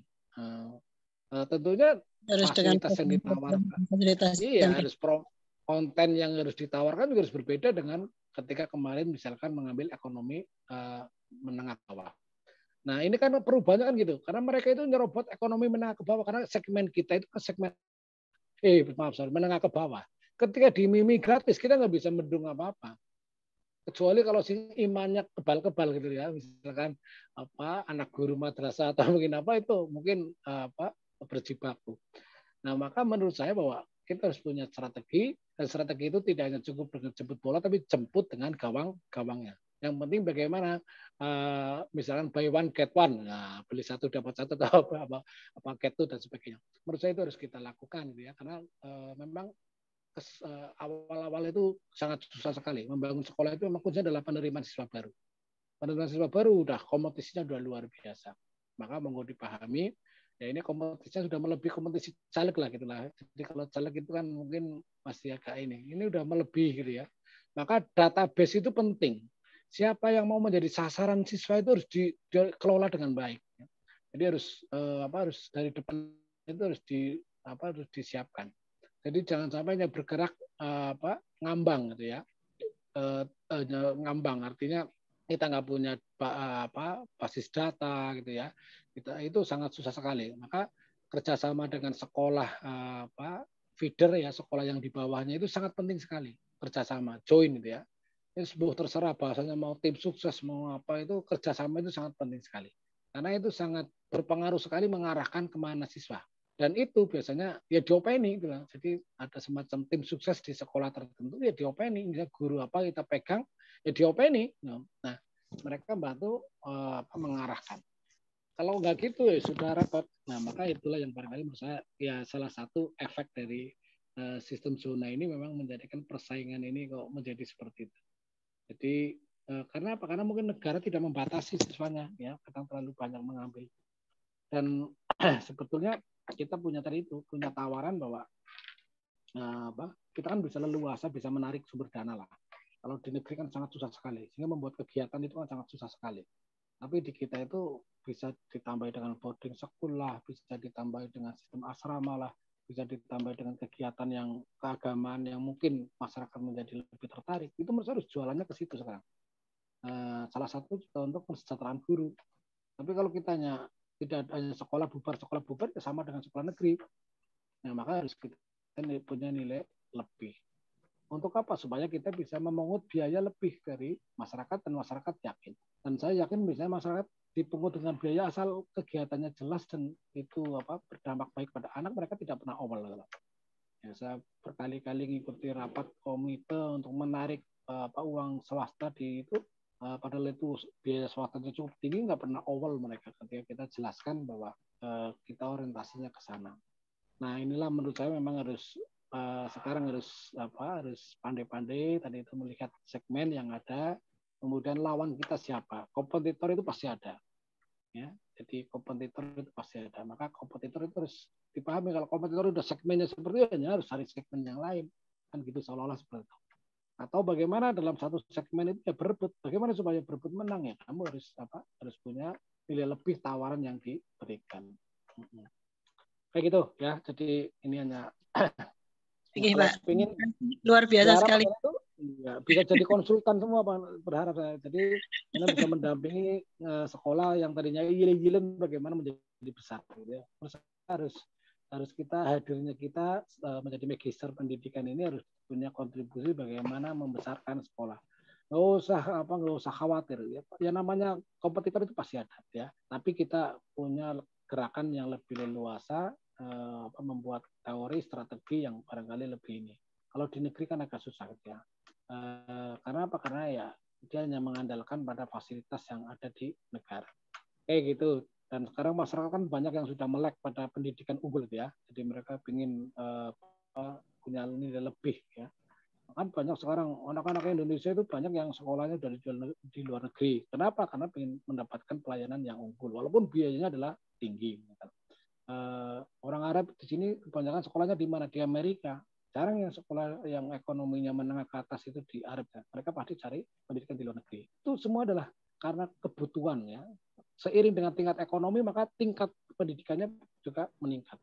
Ingin bagaimana anak-anaknya itu juga memiliki sumber daya yang kuat gitu ya. Nah maka pendidikan itu nggak pernah akan punah. Maka tinggal bagaimana tawaran kita dan mau mengambil segmen mana ya. Karena apa? Karena mereka sangat perlu sekali. Walaupun Anda pintar kayak apa pun nggak mungkin dididik sendiri kan, pasti butuh sekolah. Nah, monggo pandai-pandai membuat mencari rujukan. Nah, rujuk mutunya itu mau seperti apa? Oke gitu. Yang lain monggo. Mungkin itu. Terima kasih Bang Dokter. Ya. Assalamualaikum. Ada Haji. Yang lain? Ya. Ini dari Majenang, Badrun. Ya, betul apa yang disampaikan Pak dosen. Saya memang di sekolah negeri. Badrun ya? SMP. Ya. Oke. Ini di SMP saya juga mengalami apa yang disampaikan oleh Pak dosen. Jadi sekolah negeri memang sekolah rakyat begitulah ya. Di mana sekolah saya termasuk awal-awal itu betul-betul ngebet ingin menyaingi sekolah di samping. Sekolah di samping di akademik itu luar biasa sekali. Sehingga kita berusaha untuk menyaingi dalam hal akademik. Dengan adanya sistem zonasi ini untuk meningkatkan semakin susah, semakin sulit. Karena sekitar 30% itu. Jadi ya semakin sulit sekali. Yang tadinya sekolah saya ingin meningkatkan di bidang akademik dengan adanya sistem zonasi. Yang kita tahu latar belakangnya dari tadi ekonomi menengah ke bawah itu artinya semakin sulit untuk meningkatkan prestasi. Dengan satu misalnya dalam kelulusan, yang penting anak masuk, ikut ujian, udah lulus. Nah, punya nilai lulus gitu. Nah, di sisi lain ini mungkin segi negatifnya, tapi sebetulnya ini justru sekolah-sekolah yang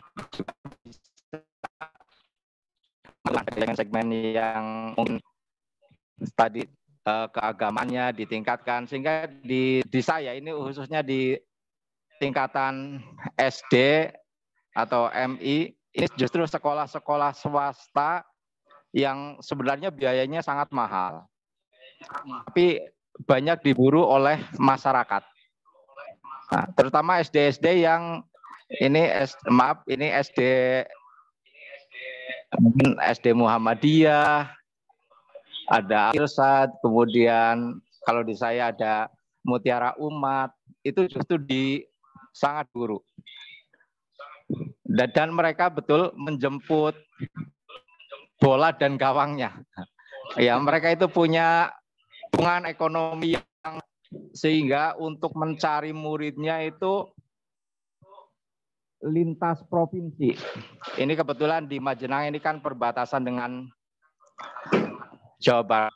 Jadi mereka itu untuk mencari murid ini ambil dari Jawa Barat, dari tempat-tempat yang jauh justru, bukan lingkungan anak sekitar. Mereka punya sarana transportasi yang memadai.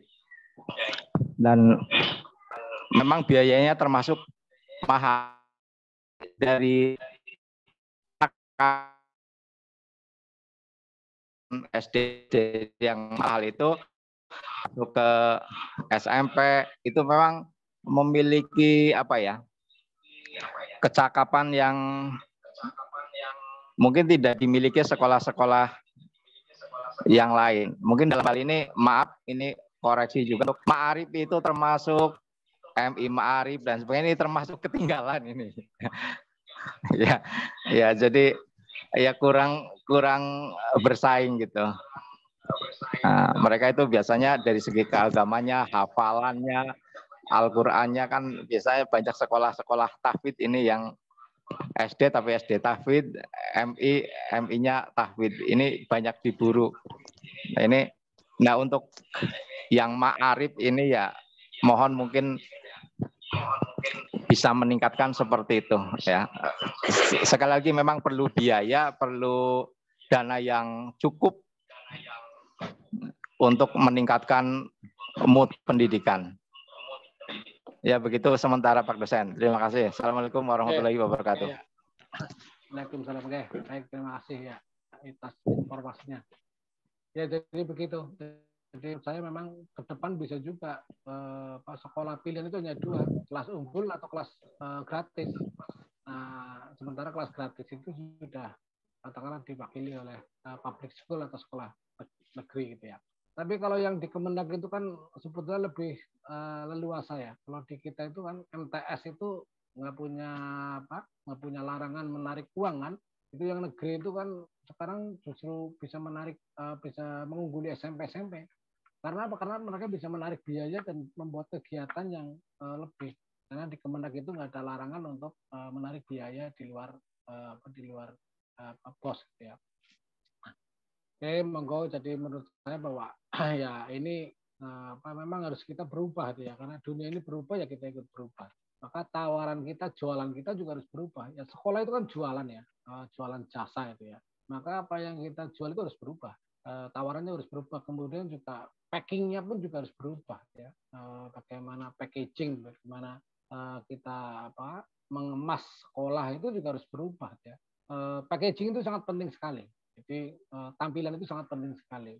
Dengan beli sesuatu kalau tampilannya rapi kemudian dikemas dengan baik itu mungkin orang akan melihat tampilannya dulu, isinya nomor sekian ya.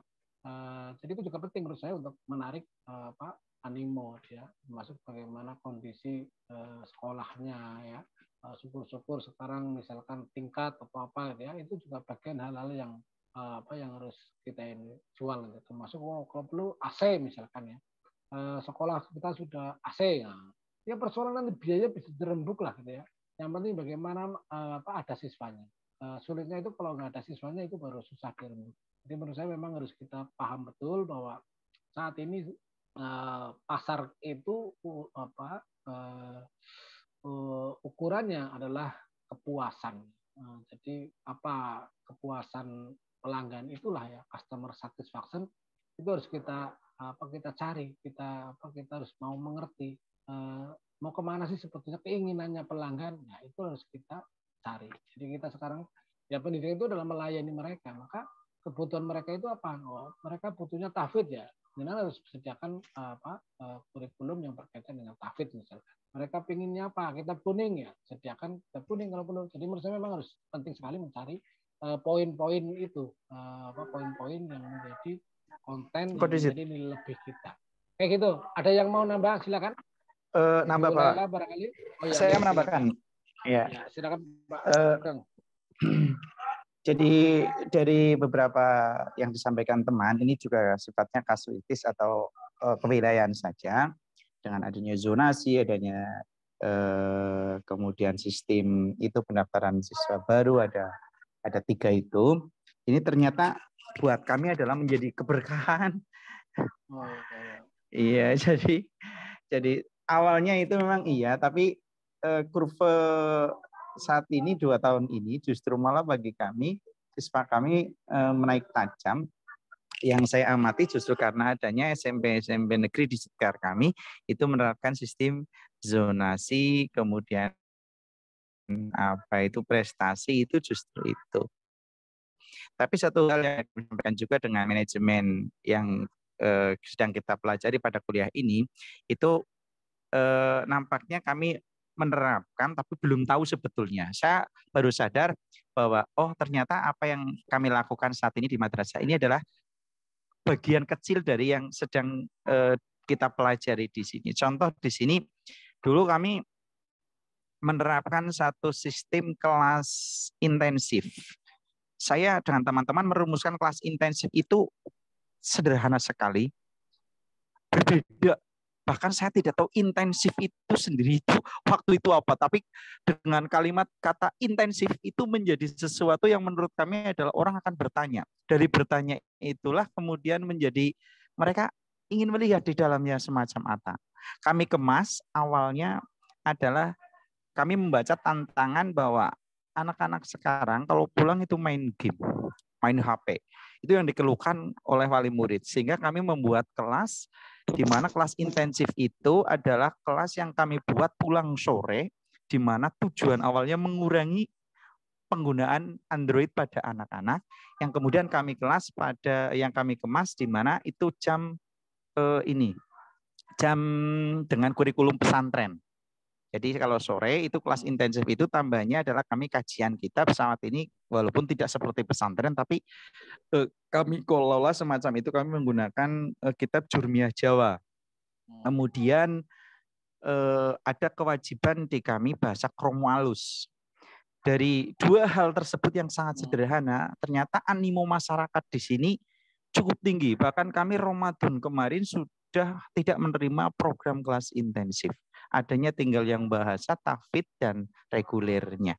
Ini jadi, apa yang saya lakukan dengan teman-teman pada madrasah kami, saya sedikit banyak di saat teman-teman barangkali saat ini mudah-mudahan ini juga selanjutnya juga kami bisa mempertahankan atau meningkatkan. Ternyata kami yang lain pada masih mencari murid, kami bukan menolak, tapi merasa cukup karena ketersediaan kelas kami dan juga SDM kami. Jadi sebagai gambaran kepada saya sampaikan teman, ternyata manajemen strategik ini sedikit banyak saya amati dari tadi itu, saya sebetulnya sedang melaksanakan hal semacam itu tapi tidak tahu namanya, ternyata ada di sini. Walaupun tidak keseluruhan atau bahkan mungkin belum sampai standar-standar yang harus target 4 tahun sekian, kami memang belum merencanakan ke arah itu. Tapi walaupun demikian ada beberapa tantangan di sini yang namanya sekolah swasta, karena kami karena sekolah di negeri itu merupakan kebanggaan tersendiri bagi masyarakat kami. Jadi awal utamanya itu negeri dulu awalnya. Tapi sekarang kami bisa bersaing dengan sekolah-sekolah negeri di sekitar kami. Terbukti penatar kami saat ini juga cukup lumayan bisa dibanggakan. Itu barangkali sekedar semacam ulasan dari itu. Makasih Pak dosen. Ya, oke, baik. Jadi di satu sisi ternyata Pak FTS juga mendapatkan keuntungan ya dari sistem zona gitu ya. Karena itu tadi mungkin bisa lebih merdeka untuk membuat program-program, meng-create program-program yang itu program-program itu memang sangat diharapkan oleh masyarakat, sangat dirasakan adanya keresahan tadi itu. Maka jangan bisa membuat jawabannya ini. Jadi saya punya prinsip gini, ketika orang sudah masuk, kemudian bisa dijelaskan, dipahamkan, insya Allah orang tua kepenak. Soal biaya lah gitu ya. Persoalan kadang belum bisa bayar ya itu hanya tertunda lah gitu ya. Tapi pada prinsipnya kita harus sadarkan bahwa ketika kita ingin maju ya memang pendidikan itu butuh pembiayaan. Gitu. Nah sehingga kita bisa ya caranya bagaimana tanpa menjelek-jelekan yang lain tapi kita bisa menunjukkan keunggulan kita. Nah menurut saya itu penting untuk meyakinkan animo kita. Kayak gitu. Monggo yang lain masih ada? Ya ini di metodologi kita masih langkah masih awal sekali ya, kita masih masih di pinggir sekali karena saya takut nanti kalau sudah masuk ke ini bingung. Jadi kita memahamkan dulu bahwa manajemen strategik ini adalah seperti itu orientasinya ya. Jadi capaiannya seperti itu, kemudian targetnya seperti itu. Jadi bagaimana kita sampai pada tujuan dengan cepat ya, dan juga dengan capaian kinerja yang memuaskan. Itu pada prinsipnya adalah seperti itu. Maka dibutuhkan strategi. Nah, strategi itu dibangun dari apa? Dari formulasi. Nah, formulasi itu apa? Rumus, ya. Jadi gini, ibaratnya gini, Bapak Ibu misalkan mau membuat kegiatan, katakanlah misalkan kegiatan rajaban lah misalkan. Mungkin ada diskusi kecil. Ayo kita rumuskan formulasinya. Formulasi itu apa ya? Ya capaian-capaian yang akan kita raih dalam kegiatan itu. Misalkan apa? Oh kita pengen rajaban kita itu nanti orientasinya adalah visinya seperti ini, biar masyarakat paham tentang ini. Kita pengen yang hadir targetnya adalah sekian. Kita pengen bisa mengembangkan audiennya secara umum di luar desa ini. Nah, kemudian itu diskusi-diskusi itu kemudian di sebuah capaian. Nah, itulah yang disebut nanti formulasi.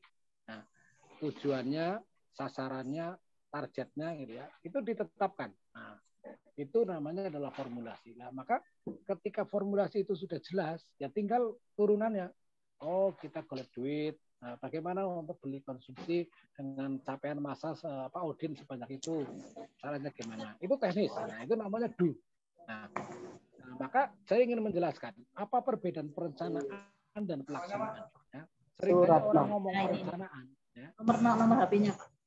Biasanya orang tidak bisa membedakan antara perencanaan dan pelaksanaan. Perencanaan yang sesungguhnya menurut manajemen strategik adalah merumuskan formulasi strategi. Ya. Merumuskan formulasi strategi. Apa tadi itu? Ya, tadi menentukan visi, menentukan tujuan. Dari Banyumas. Namanya? Ahmad Sauki. Ahmad Sauki. Ya.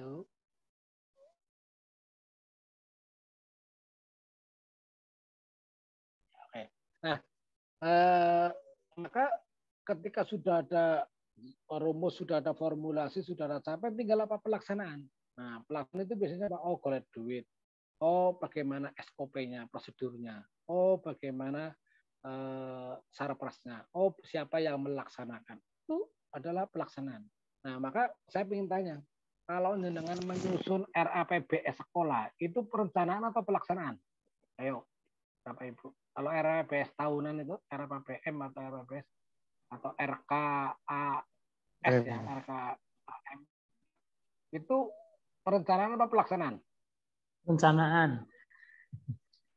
Perencanaan. Ya, Pak. Nah, menurut saya bukan, itu adalah pelaksanaan. Ya, karena apa? Karena anggaran RPBS itu untuk apa? Untuk capaian tadi visi misi yang sudah Bapak buat di RKM. Kan sekolah itu pasti punya visi misi tujuan sasaran dan sebagainya.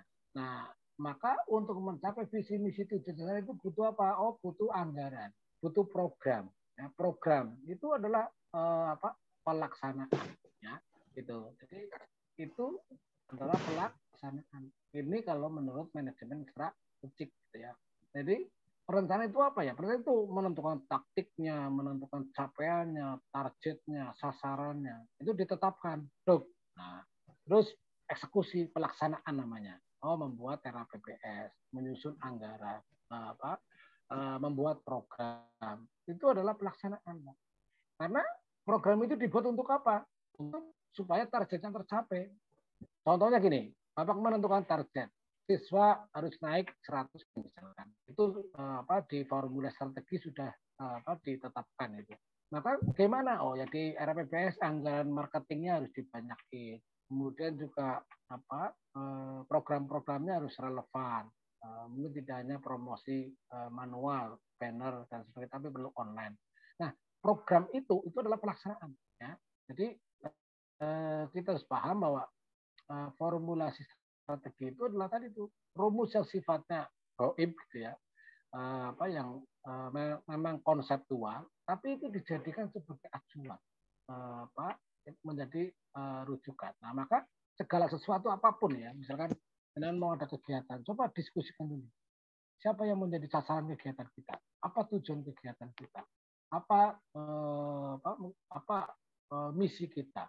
Ya, itu dirumuskan dulu.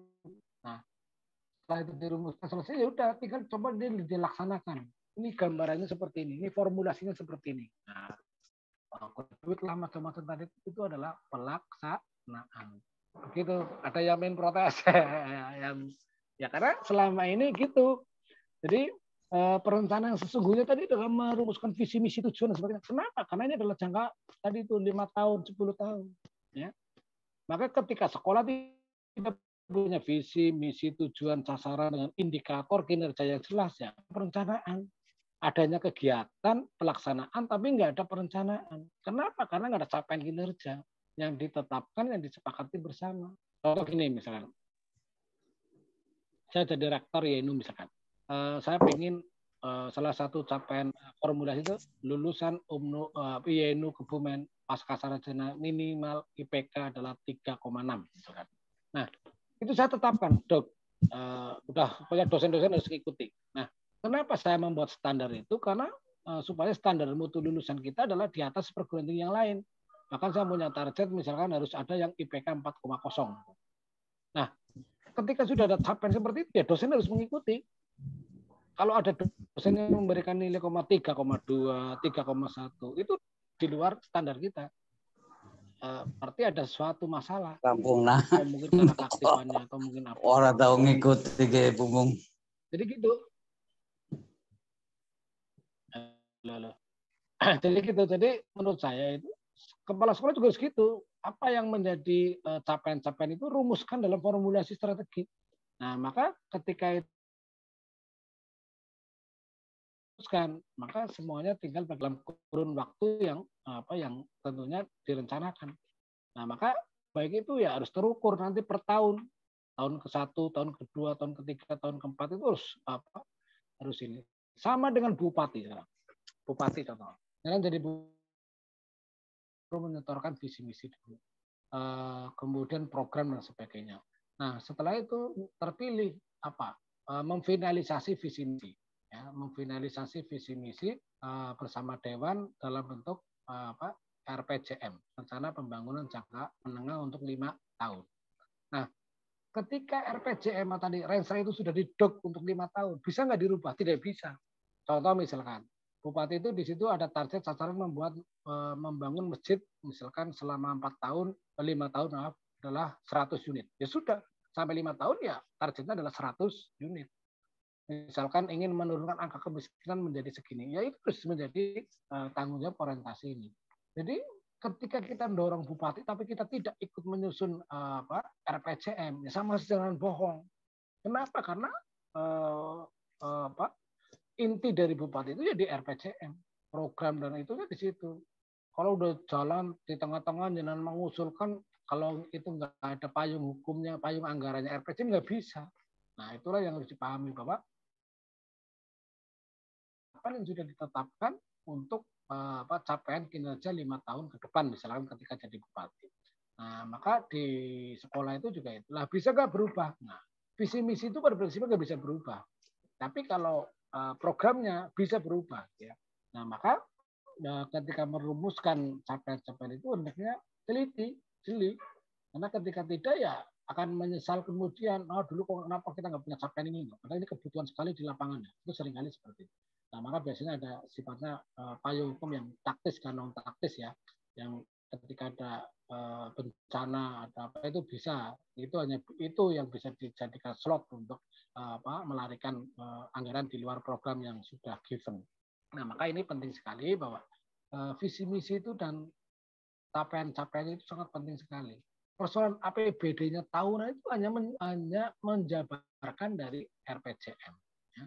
Jadi APBD tadi itu sama dengan penyelenggaraan RKM atau RKS itu tahunan. Itu adalah implementasi dari RPJM, dari Rensa, ya. Dari manajemen strategik yang sudah ditetapkan, dari formulasi yang sudah ditetapkan. Begitu. Ini di sini ada kesulitan nggak memahami. Jadi ini memang pada umumnya itu orang memahami perencanaan itu ya menyusun duit, menyusun bukan, tapi adalah otaknya dulu. Nah, otaknya itu mau kemana? Sasarannya mau apa? Capaiannya mau apa? Tujuannya mau kemana? Itu yang harus dirumuskan dan diukur secara terukur, secara measurable. Nah maka kalau kita ini jadikan thinking skill, ya, jadikan cara berpikir. Maka ketika kita ingin melakukan sesuatu, terutama leader, itu ini dulu dirumuskan dulu. Nah, walaupun katakanlah dalam konteks kecil ya, dirumuskan dulu formulasinya, capaian intinya, ya. Baru nanti menyusun program dan sebagainya. Jadi pada prinsipnya adalah seperti itu. Jadi kita sehingga tidak ada anggaran hanya untuk menghabiskan, ya, nggak bisa. Karena tidak ada capaian, tapi kita harus berbasis capaian. Maka ketika kita punya capaian siswanya naik 200% ya caranya harus digenjot. Semuanya harus diarahkan ke situ untuk eksistensi sekolah. Kritis sebuah sekolah itu harus direspon, dan itu harus dijadikan target capaian yang. Oke, mungkin itu. Jadi coba di sini ada yang ingin komentar nggak? Karena ini karena terbiasa kita memahami perencanaan itu ya menyusun anggaran gitu, ya kan gitu kan, membuat program, menyusun anggaran. Nah, menyusun anggaran atau membuat program itu apa dasarnya? Nah, itu kan harus ada capaian. Karena kita ingin punya 10 kelas. Karena kita ingin punya siswa 100. Karena kita ingin punya gaji naik segini. Nah, itu kan harusnya gitu. Nah, itulah manajemen strategik. Sehingga dengan seperti itu tingkat kegagalannya itu sangat kecil sekali. Ya. Apa yang menjadi capaian kinerja itu akan kecil sekali. Kenapa? Karena harus diukur nanti, dipantau, dievaluasi. Nah, nanti ada evaluasi strategik ya.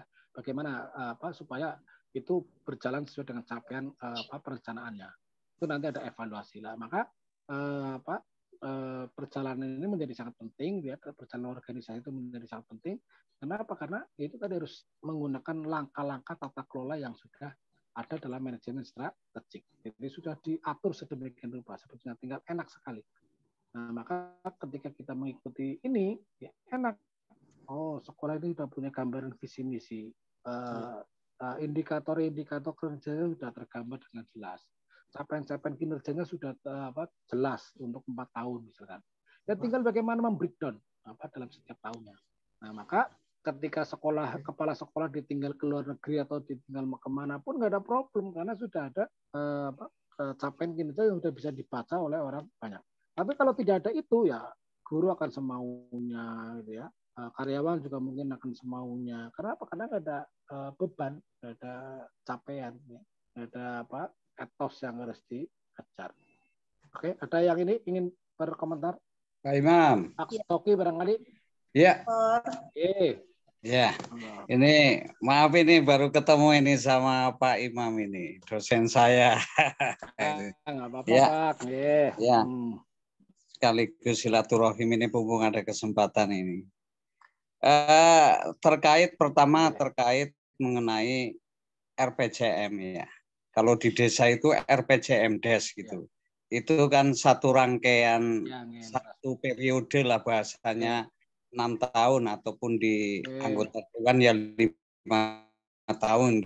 Kalau kami 6 tahun, nanti ke depan 9 tahun. Nah ini RPJM Des ini kan rangkaian yang Pak Soki Kades ya? Pak Soki Kades. Oh ya, Kades. Oke, ya. Kades juga ya. Ketua MPCNU Batu Raden. Oh, tuh ya mantap. Ya, Oke. Ya. Ini pencapaian yang mana sudah ditargetkan. Saya mau tanya ini Pak Imam. Kan ada RPJM juga ada program tahunan kan gitu ya. Program tahunan itu sebagai ya program dari langkah tahap pertama, kedua, ketiga. Tapi dalam satu program tahunan itu juga perlu ada evaluasi setiap bulan, bahkan setiap minggu itu untuk lembaga lain seperti birokrasi. Di sekolah pun jelas seperti itu, acuannya adalah RPJM gitu loh. Sehingga ketika ditinggalkan oleh kepala sekolahnya ya tidak masalah karena sudah mengacu. Ini saya tanyakan apabila gitu loh. Apabila program tahunan ini ya, program tahunan ini berubah dan menyimpang dari RPJM. Ini bisa enggak kalau memang periode itu kok tidak menguntungkan gitu bahasanya. Iya. Artinya situasional temporer yang perlu ada perubahan total. Padahal yang namanya RPD itu program tahunan itu kan harus mengacu kepada program RPJM gitu loh ya. Ini kira-kira bisa dirubah enggak gitu loh. Itu satu ya. Itu satu. Kemudian yang kedua saya menanyakan juga soal bahwa sekolahan juga bagian daripada dagangan gitu. Seperti kita menjual kuliner, seperti kita membangun desa, bagaimana agar desa ini maju, kemudian bagaimana sebuah perusahaan atau kuliner itu maju, maka harus melihat berbagai macam aspek gitu loh. Termasuk dagangan seperti di lembaga gitu, di lembaga pendidikan. Kalau Ma'arif kan dagangannya gampang, ideologi gitu loh. Ideologi kemudian agama. Itu lebih ditekankan kepada kelompok masyarakat tertentu. Tapi kalau lembaga pendidikan umum itu jelas. Makanya tadi Pak Imam menyampaikan segmennya itu kita harus melihat segmen. Kalau segmen ke bawah kayak SMP, SD itu sudah dikuasai negeri gitu. Tapi kalau segmen ke atas bisa gitu. Saya ini lagi punya obsesi di MPC saya mau membuat lembaga Ma'arif ya. Memang saya berpikir ke tingkat SLTA-nya karena di tingkat SLTP itu sudah dikuasai dengan zonasi dan lain sebagainya. Harga tawarnya juga agak berat. Seandainya ini, kalau saya punya rencana untuk tahun depan mau membuat Ma'arif tingkat SLTA. Tapi seandainya saya membuat satu lembaga pendidikan SD lah ataupun SMP gitu. Tapi punya siap Armageddon gitu loh, spekulan gitu loh. Artinya akan membuat jaringan di masyarakat, kami akan menawarkan bayaran yang mahal, tenaga ahli yang mahal, dan ada satu khosiah, ada ciri khas di lembaga tersebut ataupun SMP tersebut, umpamanya penekanan di bidang apa seperti itu, mungkin di bahasa ataupun di seperti juga yang dilakukan oleh pondok-pondok pesantren. Itu bisa kan untuk lembaga pendidikan umum itu tadi ada bolding. Nah, ini ada solusi enggak kira-kira Pak Imam untuk lembaga yang segmennya ke bawah? Tingkat bawah itu. Itu dua pertanyaan aja, coba kira-kira ada enggak solusinya gitu. Maturun Mas Imam, Pak Imam.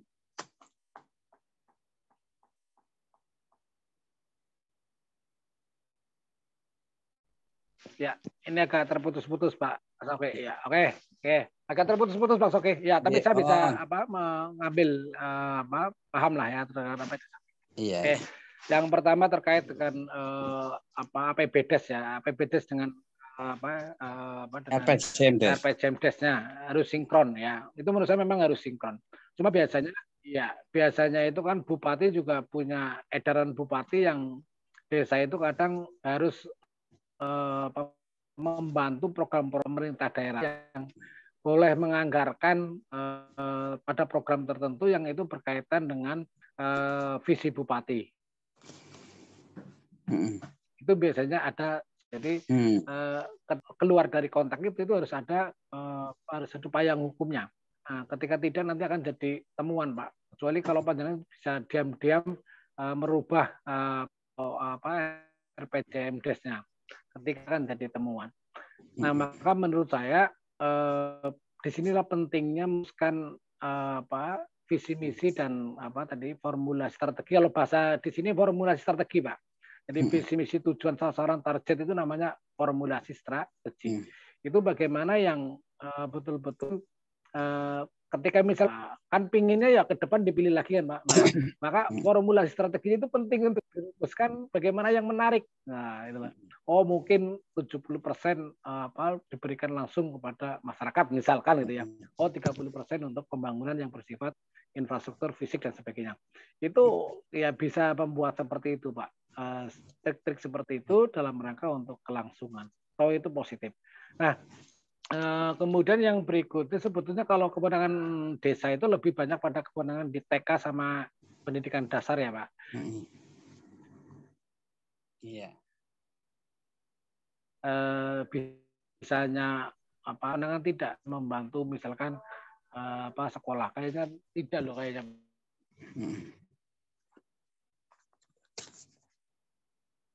Tidak, ranah sekolah kurang. Kenapa? Karena memang kan dengan matang dulu, Pak. Diskusikannya mau seperti apa. Karena brandnya itu mau brand seperti apa. Sekolah keagamaan, sekolah tadi itu yang Bapak ingin capai, misalkan sekolah yang unggulan, sekolah internasional, atau sekolah apa, terserah. Tapi masyarakat juga tidak bodoh, Pak. Artinya masyarakat itu juga akan melihat serius enggak, betul enggak dia ingin mencapai itu. Nah, itu harus diyakinkan. Disampaikan kepada masyarakat harus jelas sehingga masyarakat betul-betul bisa memahami. Maka untuk itu menurut saya harus kita punya rujukan mutu, Pak, biar nggak kesulitan. Jadi misalkan Bapak itu mau merujuk sekolah mana, misalkan saya mau merujuk sekolah X yang sudah besar, entah itu Muhammadiyah, entah itu Al-Irsyad, entah itu nggak masalah menurut saya. Ya, jadi harus punya rujukan mutu. Ketika tidak, kita akan kesulitan model. Ya, maka kita harus punya rujuk. Kita akan buat sekolah seperti itu, seperti yang di sana, seperti yang di Jepang, seperti yang di kota yang Bapak lihat, itulah yang akan dijadikan mudah untuk menjelaskan kepada masyarakat.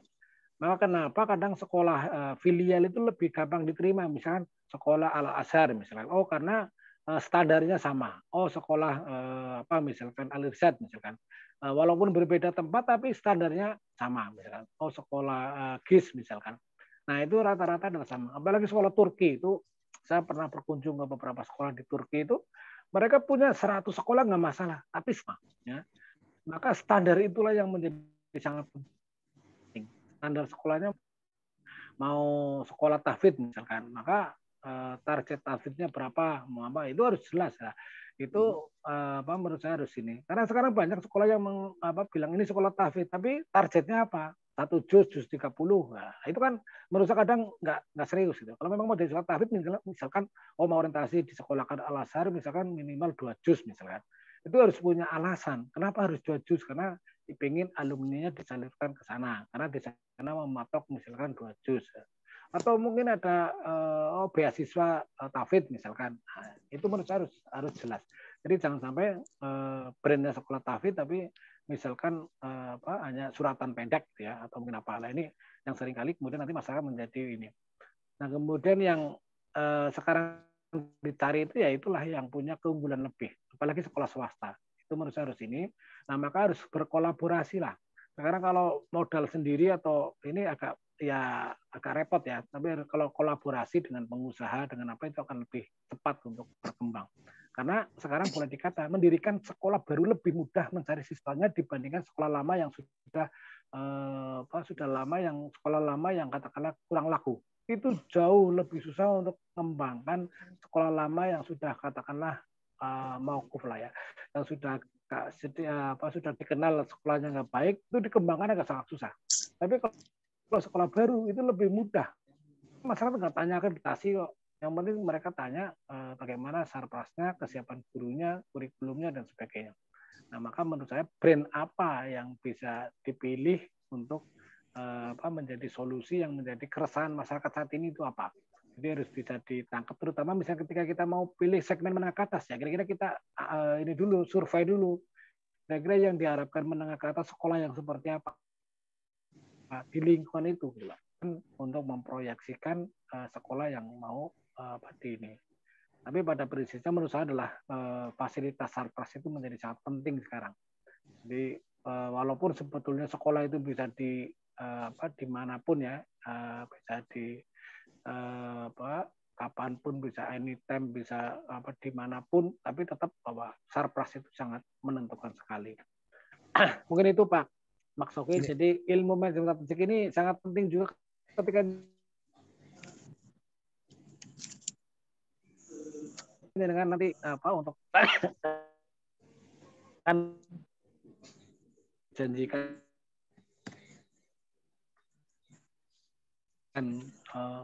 tingkatkan dengan lebih desa itu lebih. Aduh, putus-putus ya.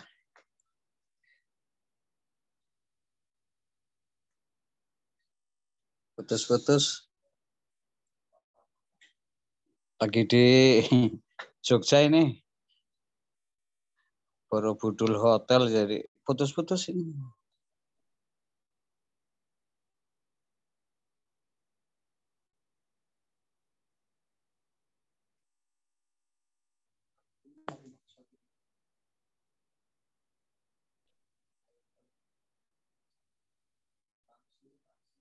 Jelas. Tidak ada suara. Ini kok tadi kayak ngeblank. Oh, udah. Ya, oke. Ini yang lain masih gabung nggak nih? Ya, jadi untuk pasti ya. Tadi sempat ini. Oke. Jadi itu pada prinsipnya ya. Jadi yang penting ini adalah bagaimana sekarang ketika kita punya project, punya program itu jangan tiba-tiba langsung action ya. Tapi justru diskusikan dulu, rumuskan dulu sasarannya, ya. Jadi itu yang menjadi kelebihan dari manajemen strategik ini. Jadi kuncinya itu adalah sasaran. Perencanaan apa ya? Itu sasaran, target, visi misi dan sebagainya. Nah, inilah yang barangkali dari awal ini kita sampaikan dulu. Nanti kita sambung lagi. Ini udah jam berapa? Di situ jam 3 ya. Di sini jam 12 kurang sedikit. Jam 3 lebih lah ya. Oke. Lebih 19. Ya ini udah ya mungkin untuk sementara kita cukupkan dulu. Kecuali kalau mau ada yang komentar dulu. Ada nggak ini? Apa cukup? Cukup, Pak. Cukup, Pak. Putus-putus ini kok malah. Aduh, Jan. Iya, oke. Kita cukupkan dulu, nggak apa-apa. Kita sambung minggu depan, ya. Minggu depan ya. Apa kapan hari besok ya? Jangan lupa. Minggu depan boleh. Di situ hari apa sekarang? Hari Minggu. Hari Minggu. Hari Minggu malam Minggu. Bisa banyak kondangan. Hari Sabtu ya? Hari Sabtu apa? Jadwal berikutnya hari Sabtu Pak. Besok ya. Sabtu. Minggu besok banyak sekali kondangan. Ya sama. Ada acara kondangan apa kan lu rae dititeni lah wis. Angger cerita kondangan lu rae dititeni kudu takziah, kudu kondangan. Ana 70 awit sawal sampai siki ya. 170. Berarti lurahnya paling kaya. Pak Lurah. Ya kaya raya lurahnya. Tapi ini lagi santai di Hotel Jogja ini. Alhamdulillah. Ada bantuan dari Bu Siti Mukaroma ini Pak Imam. Selamat. Sekalian nanti dari Pak Sarip. Iya. Ini Ini lagi di Borobudur ini. Aduh, yang pada dapat bantuan, saya nggak dapat. Bagian strategi politik itu. Ya jelas Bunda Lela, itu bagian 2024 strategi harus dimanfaatkan. strategi politik. Ini saya absen dulu. Ini kebetulan saya tinggal cepret aja lah. Absennya tinggal cepret aja.